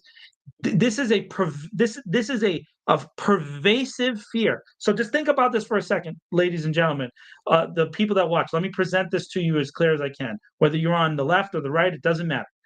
The fact is that our heroes, that we want to be our heroes, right? The police officers that serve us, that we believe in them so much that we let them carry guns and we let them run into dangerous situations. Those folks are afraid of their leadership. So afraid to make a statement, to just give their opinion, right? You go to any bar in Worcester right now. Just go to Breen's, go to any Irish bar, right? Letram's, go to Electric Haze where they had the 90s party last night, right? And just listen for opinions and you'll get them. But you cannot, as a police officer, as a hero, say your opinion in this city without fear of reprisal. That is a fact. That should be. And so any of you who watch in the chat, and sometimes I see you pop up because of my account. I can see the name pop up, who's watching with me, who's looking at it. If you're watching right now and you're an officer and you're not allowed to talk, just think about how that is. We expect you to protect us. We expect you to protect us, and you're not allowed to tell the truth in your own city. It's pretty bad. Sounds more like Omerta than a job. It sounds like a gang, my friend. It does sound very much like a gang. Oh, I was more thinking. I was thinking higher level than that. I was thinking the Pinprick Club. Take it to that level. Yeah, that's where Omerta comes from. So, but there is hope, Tom. And I know we talk about a lot of things. There is some hope, right? And there's some hope that maybe with a concerted coalition of people, that you come on Tuesday night. If you're watching here and you live in the city of Worcester and this is a concern to you, it doesn't matter if you agree with what we're saying. What matters is that you go to City Hall and you express yourself as best you can. Be emotional. Don't be violent.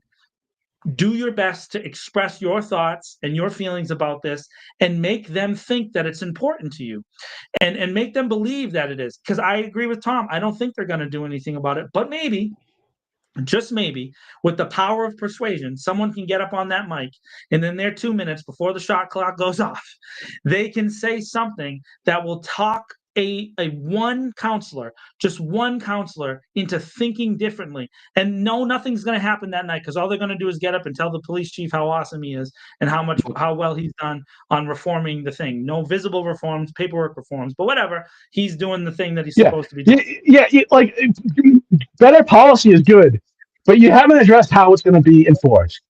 Sure. And listen, I'll give him credit. And me and Manny have talked to him about this, and he's going to come on Manny's show at some point. He's going to talk to me and Tom about some articles. He's already opened up access to the media for sure. I see it.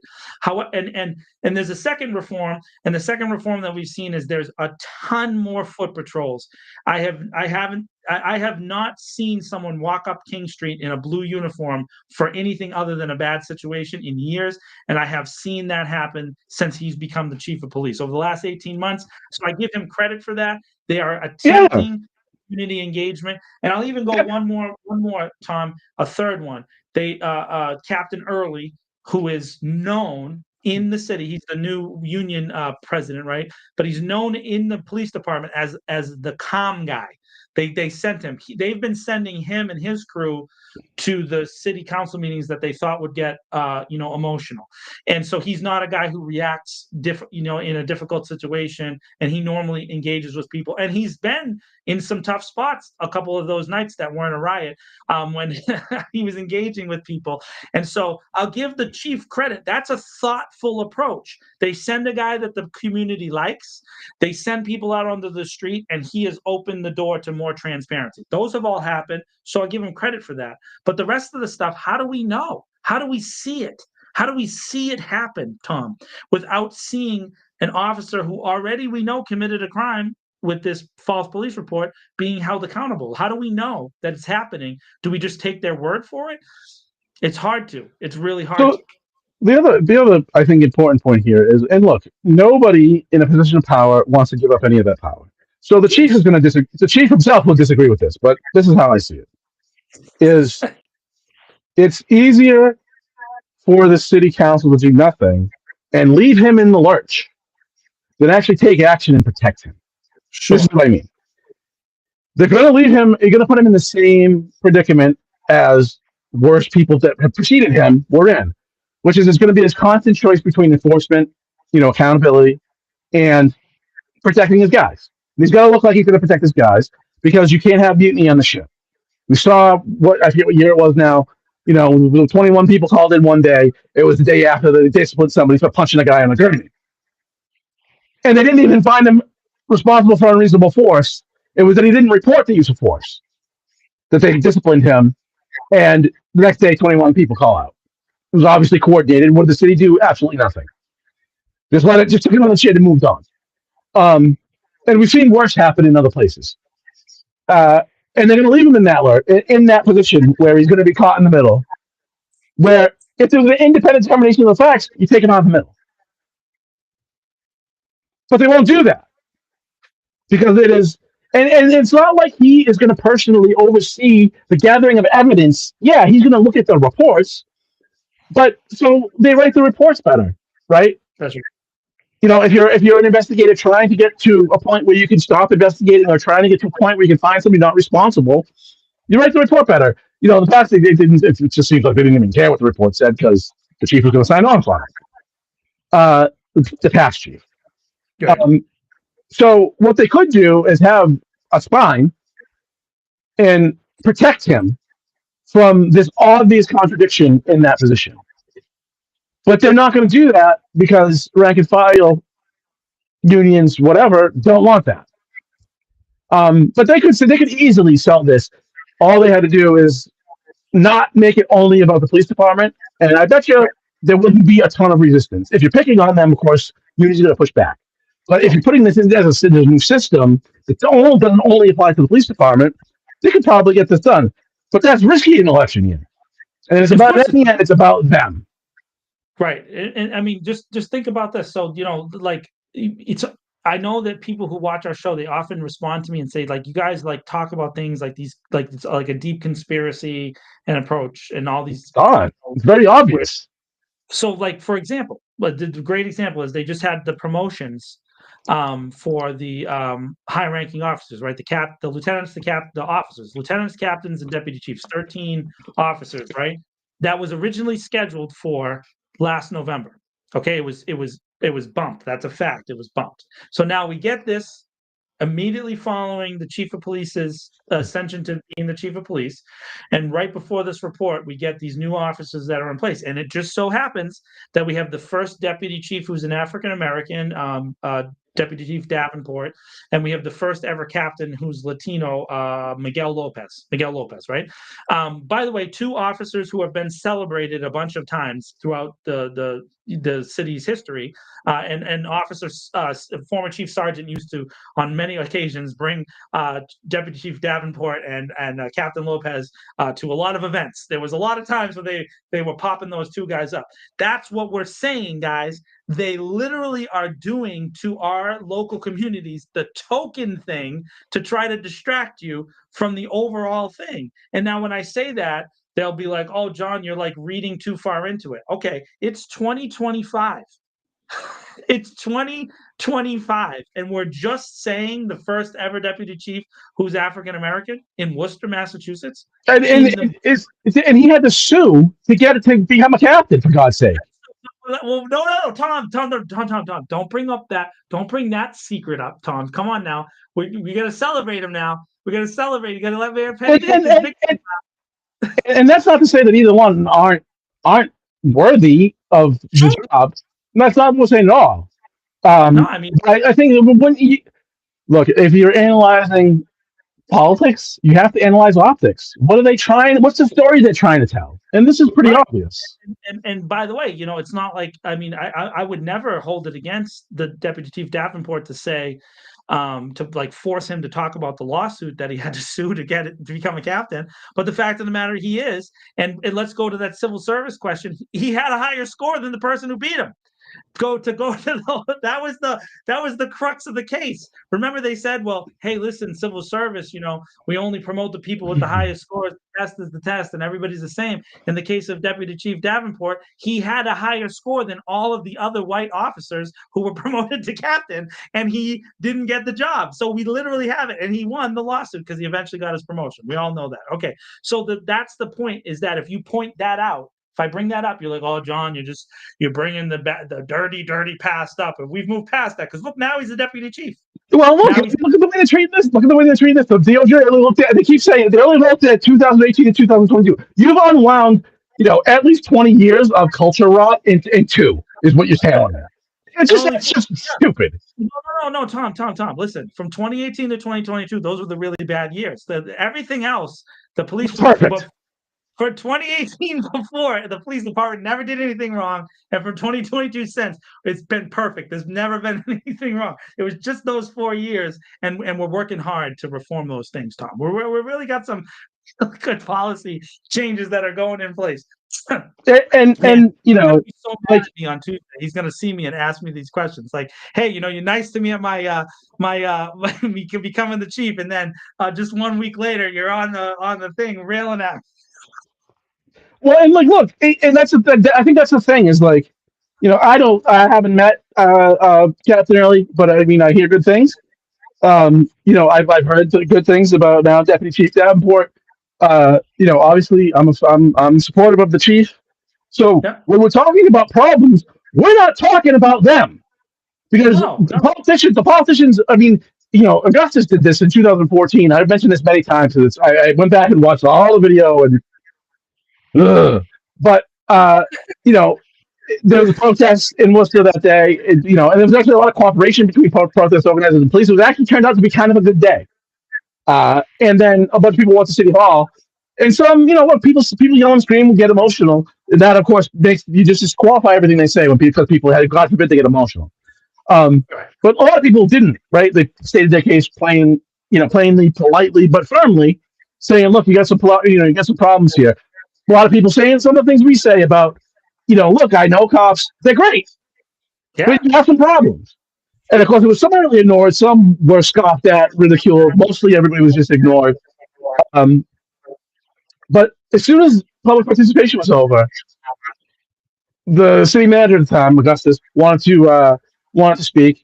And the first thing he said was, I was just at a ceremony today, giving a police officer an award because he did such and such and saved a life. We're not talking about him. We're not the ones that treat them like a monolith. These people are. Yeah, and that's that.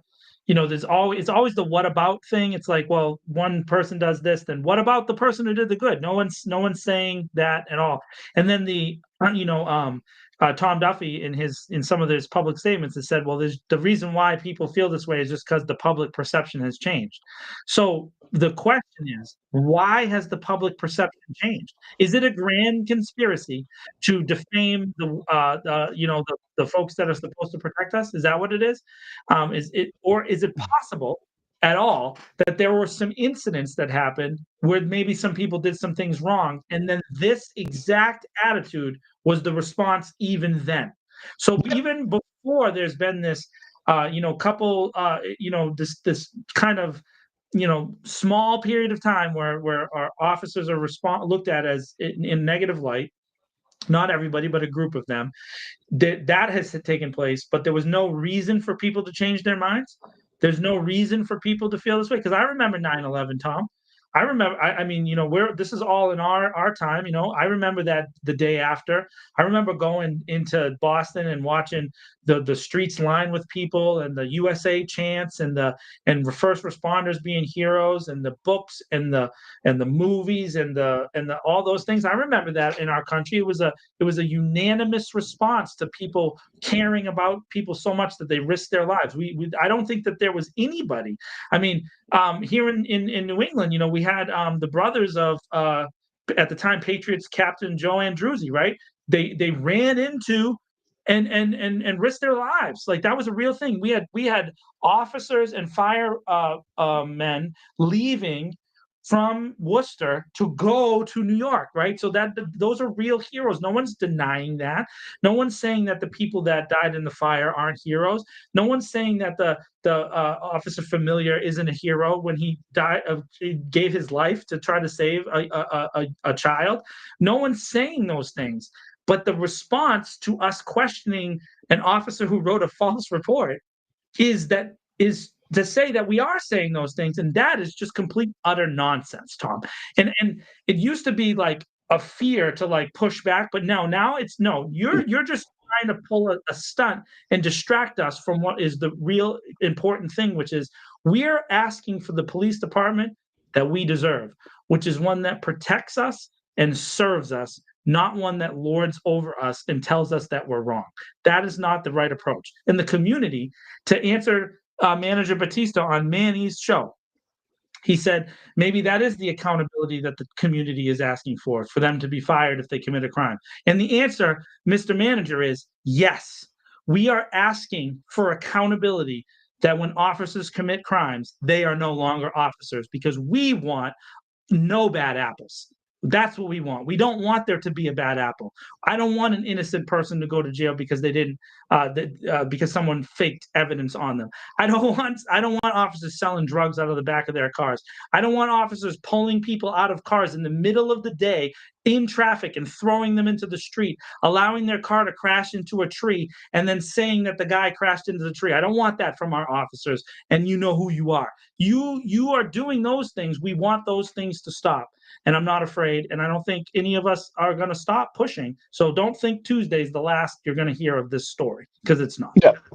And I just want to go back to real quick, and then we'll wrap it. I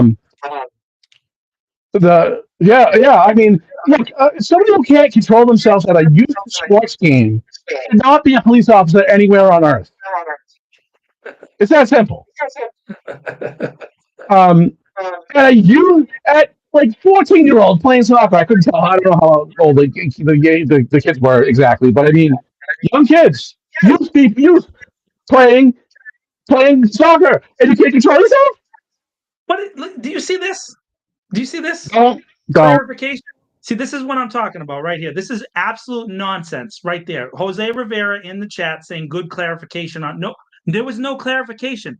These have always been the stances, always to the thing. Like I told you to your face the other day, These have always been the stances. We are against bad cops. You have gone online and said things that are not true, and I don't really care anymore. I'll tell you to your face like I did the other day.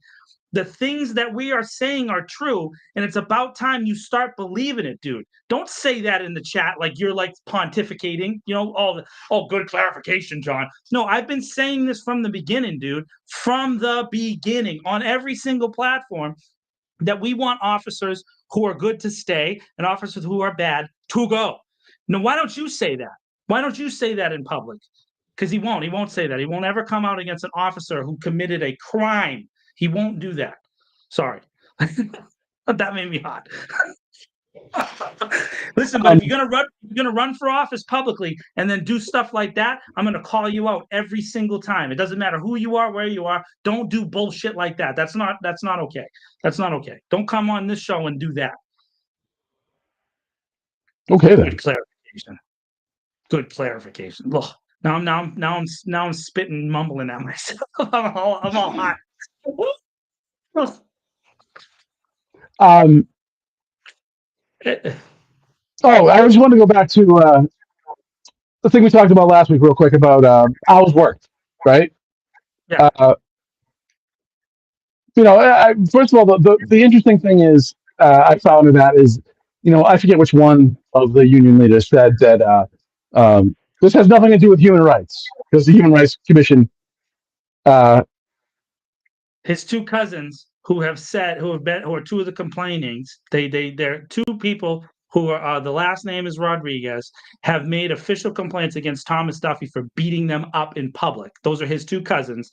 They claim to be his cousins. That's their statements that they made in their own official complaints to the Worcester Police Department. Which, Jose, you can go onto the police department's website and you can look up the reports yourself. Your name is in two of those reports, so go do it on your own.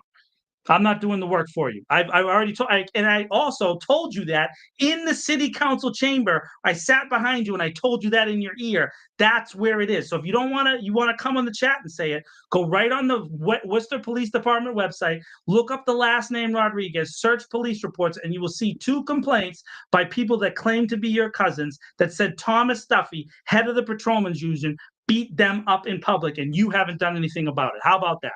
I'll say it out loud. And everybody who's watching, go ahead and start looking. Go on the Worcester Police Department's website and start searching for that name, and you will find what I'm saying. There you go. There's your evidence that you're looking for, which I've already told you to your face. To your face, I told you that. I want to go back to, is he done? No, he's not done because these two young men said that they're his cousins. That's what they said in their reports. He says that he has no cousins with that last name. That's fine. I only said that they said that they're his cousins. And again, you can go look for yourself, but he won't go look for it at all. He will not. And he will never hold Thomas Duffy ever accountable because he's scared of him. Even though he's the champ, he won't hold a dude who assaults young men in the city of Worcester openly and publicly without fear of reprisal from any public leader in this city. You will not do anything to stop Thomas Duffy and his reign of fear. Officers are afraid of that man, and you won't stand up to him. You'll call other people names, and you'll let other people run down young girls' names online, but you will not stand up against a person who beats up children and gets away with it because he's wearing a badge. Yeah. And because I got hot, Leanne brought me a snack. I want to go back to the hours worked from last week. Look at Leanne brought me this, guys. Everybody, Leanne's office is next door. She came in and brought it. Feastables. I don't know what it says. Mr. Feast.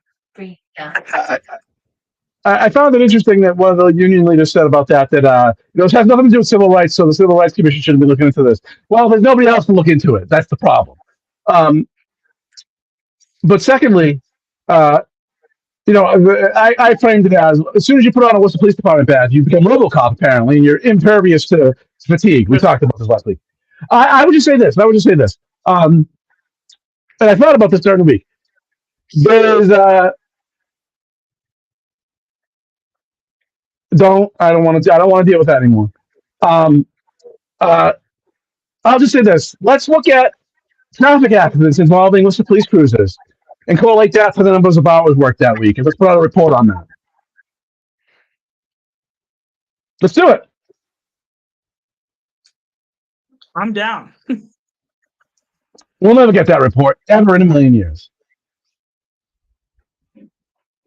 Because, like this situation over here, Tom, we have complaints and issues where they've gone to the Bureau of Professional Standards. And what happens with those complaints, Tom? Nothing. Even though we have a policy to investigate those complaints all the way to the ends of the earth. Yep. So look, I do think it will probably be better under this chief, but or we could just do something that would give the public some sort of confidence that at least when there's complaints or when there's issues, when there's cases internally, that the determination of the facts is fair and based on evidence. That's it. But this city council is not going to do that, and we'll fight till the end of the earth to prevent it. They will. They will not look into this, just like our candidates and leaders that are there that accept this status quo will never do the work that's necessary to actually look into corruption and dishonesty and lying. You won't do it. You'll pontificate about platitudes and kind of amorphous things that don't ever talk about anything, and will attack other people, but we will never go after the leaders who have delivered it. If the city council, Tom, if the city council is dysfunctional, which we all seem to agree about, we agree that it's dysfunctional, who's the leader? Who's leading the city council currently? Does anybody know? Because it's Mayor Joseph Petty. So he has led the dysfunction. It is what it is. I've said that to his face. You are in charge, and you're allowing this to happen. So this thing with the complaint against the education committee, right? Mayor Petty is openly and clearly organizing the majority to try to punish Councilor King, because Councilor King's running for mayor. That's what's happening. Everybody who is a grown-up knows that that's what's happening. And I'm willing to say it. Tom, and I'm not asking you to agree with me, Tom. I'm just saying that I think you would be willing to say it too. And that is what we're asking for in our candidates, and we're asking for that in our city leaders, for you to be willing to speak to what is exactly happening right in front of your eyes. Just say it. This is what is happening. We're watching people literally to our faces commit open acts of political corruption on top of crime. Literally happening here in the city of Worcester. And again, I've said these things a lot. You know, Mr. Cipro answered a comment of mine, and he said it's close to defamation. You ever wonder, Tom, why I've been saying this for 4 or 5 years? How come they haven't sued me yet? How come no one sued me for defamation yet? Well, I mean, in their defense, we don't have any money. You're right. No, but I'm just saying, you think they would sue me to silence me, right? Or like get an injunction against me or anything. But there's a key component why they don't sue me, Tom, because then I get discovery.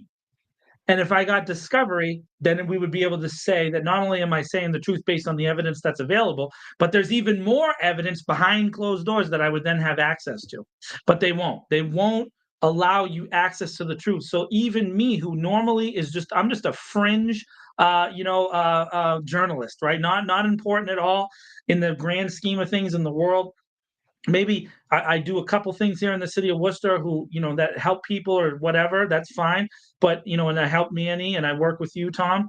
But in the grand scheme of things, I'm aware of my position. If I died tomorrow, it wouldn't matter at all, right? I could be replaced very easily, and that's okay. That doesn't mean anything. But the point is that even me, they're not coming after me because there's something to what I'm saying. Where there's smoke, there's fire. And again, we deliver the news here at This Week in Worcester, and even and same with Manny J Media. We deliver the news that's the truth. Repeatedly and repeatedly, we try to bring the truth and bring the evidence, regardless of where it brings us. Right? Because sometimes it doesn't bring us to the conclusion that the person we don't like is the person that's doing the bad thing, right, Tom? Sometimes we found out it's a person we really like.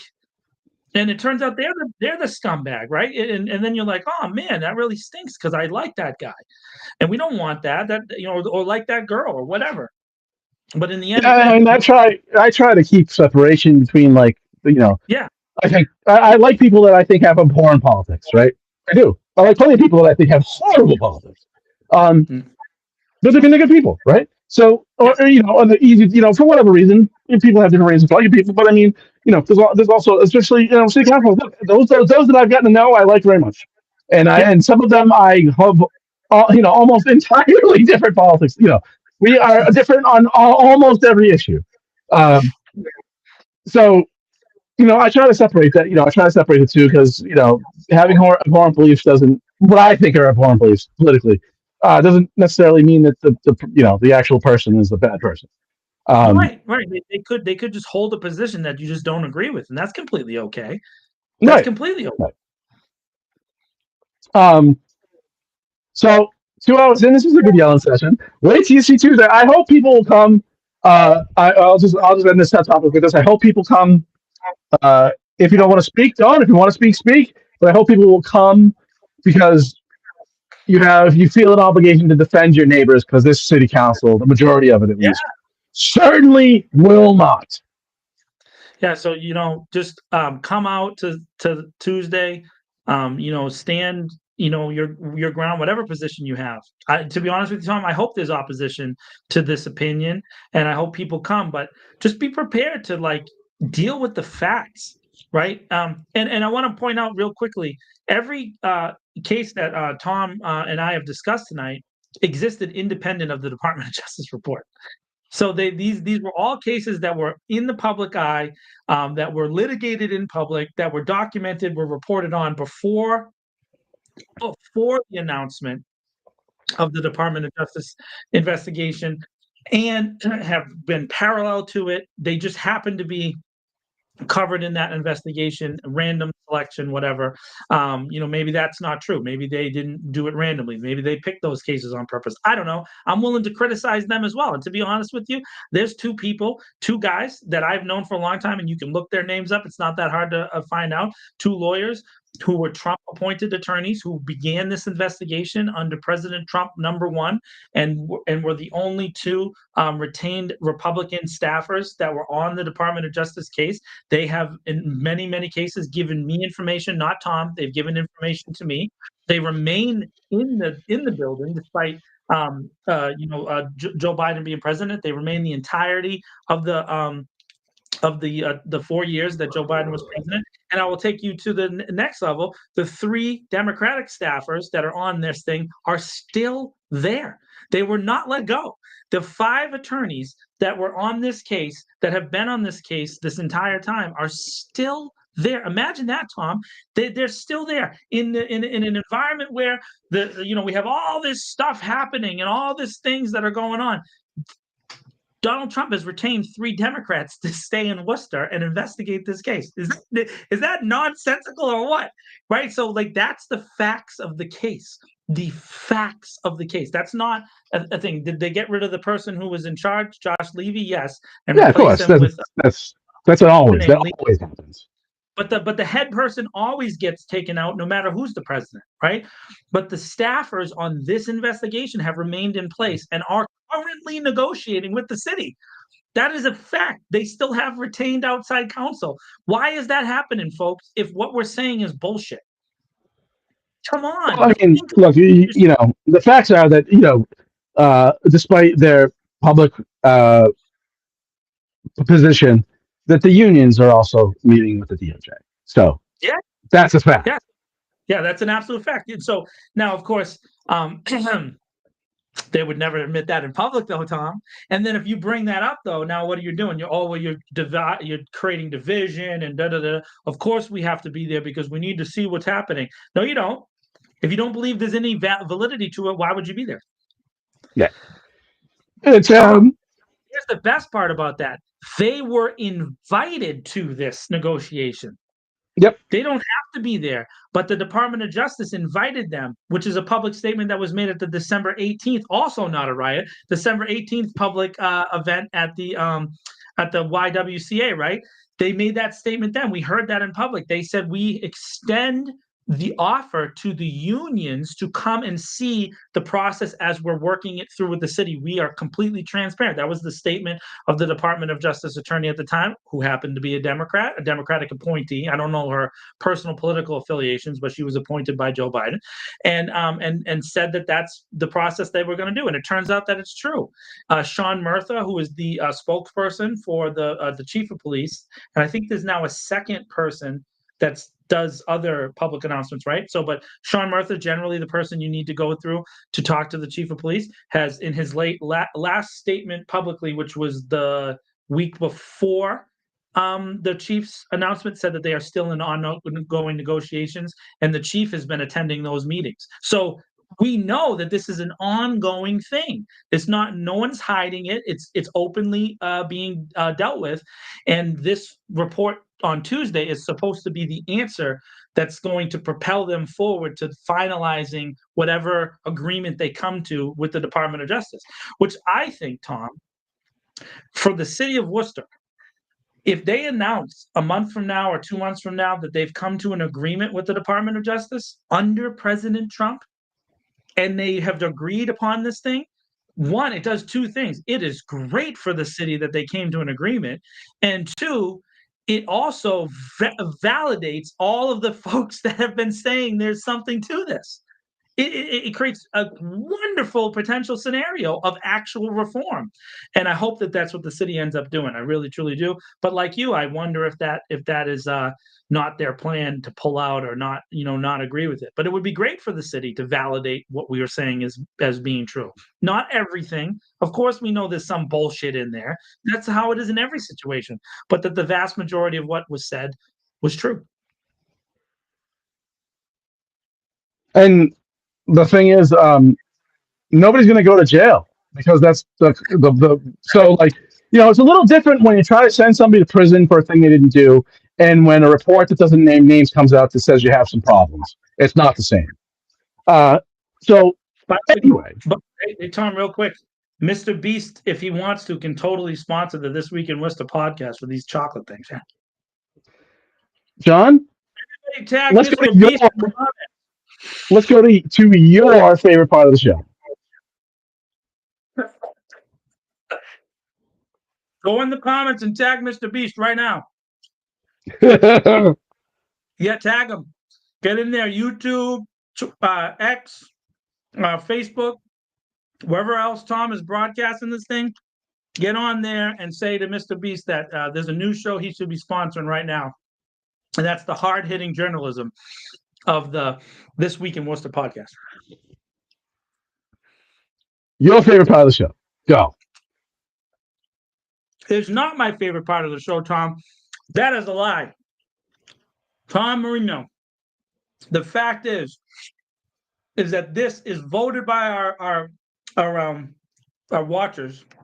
The thousands of people who tune in to the Tom and John show week after week after week and engage with us. They have said that their favorite part of the show is Tom's favorite things. That's right. Tom's favorite things. Everybody who's watching in the chat right now, what I do each week is I ask a question of Mr. Tom Marino, editor of This Week in Worcester. I ask him about his favorite things. And we've covered it all. We've covered candy. And maybe Mr. Beast would now be like on that, high up on that list. We've covered pizza, right? And then big time controversy, because we all know that I Love Frankie's is not the best pizza in the city of Worcester, although Tom doesn't agree. He has his own choices. Right. We've talked about music. We've talked about movies. We've talked about wrestling. We've talked about baseball. We've talked about all the stuff on a regular basis. Tom, you know what I've never asked you about? And it's crazy because I love coffee, but I have never asked you, Tom Marino, what is your favorite hot drink? Hot drink.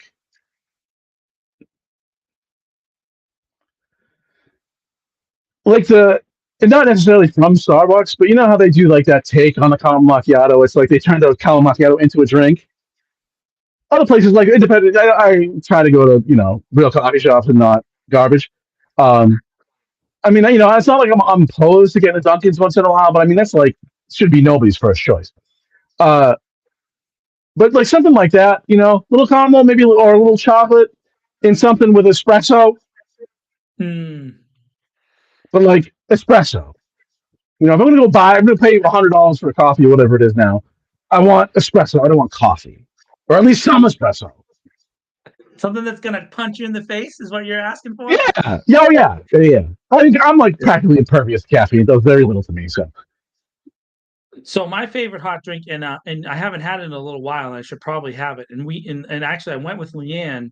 Was it yesterday? I think we went to Stop Cafe on Park Avenue, and they have Turkish coffee there, and they serve it in this little gold cup, and it is like espresso times 1,000.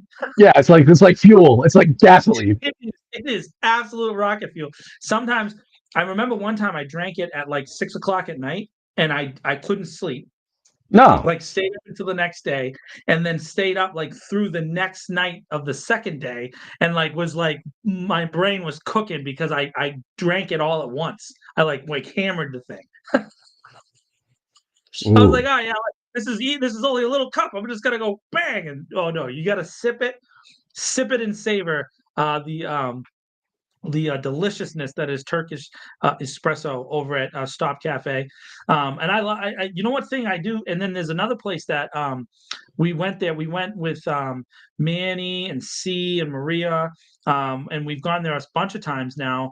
Meraki on Shrewsbury Street. Have you been to Meraki yet? It's like a little Greek Albanian place. I have not. Another cool place. They do some coffee, but they have this Cookie Monster coffee that you should go try. Really, really, really good. And it's not too expensive. Oh, look at Maria says it right in the chat. Look at right there, Cookie Monster. It was really, really good.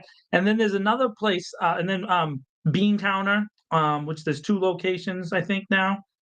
Some nice coffee.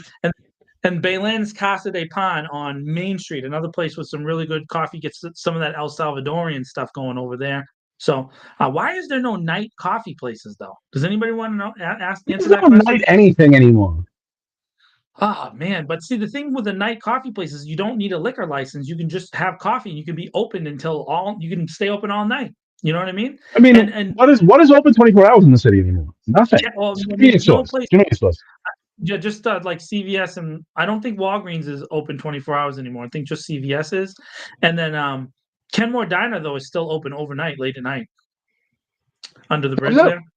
Yeah. I think they're still open like late.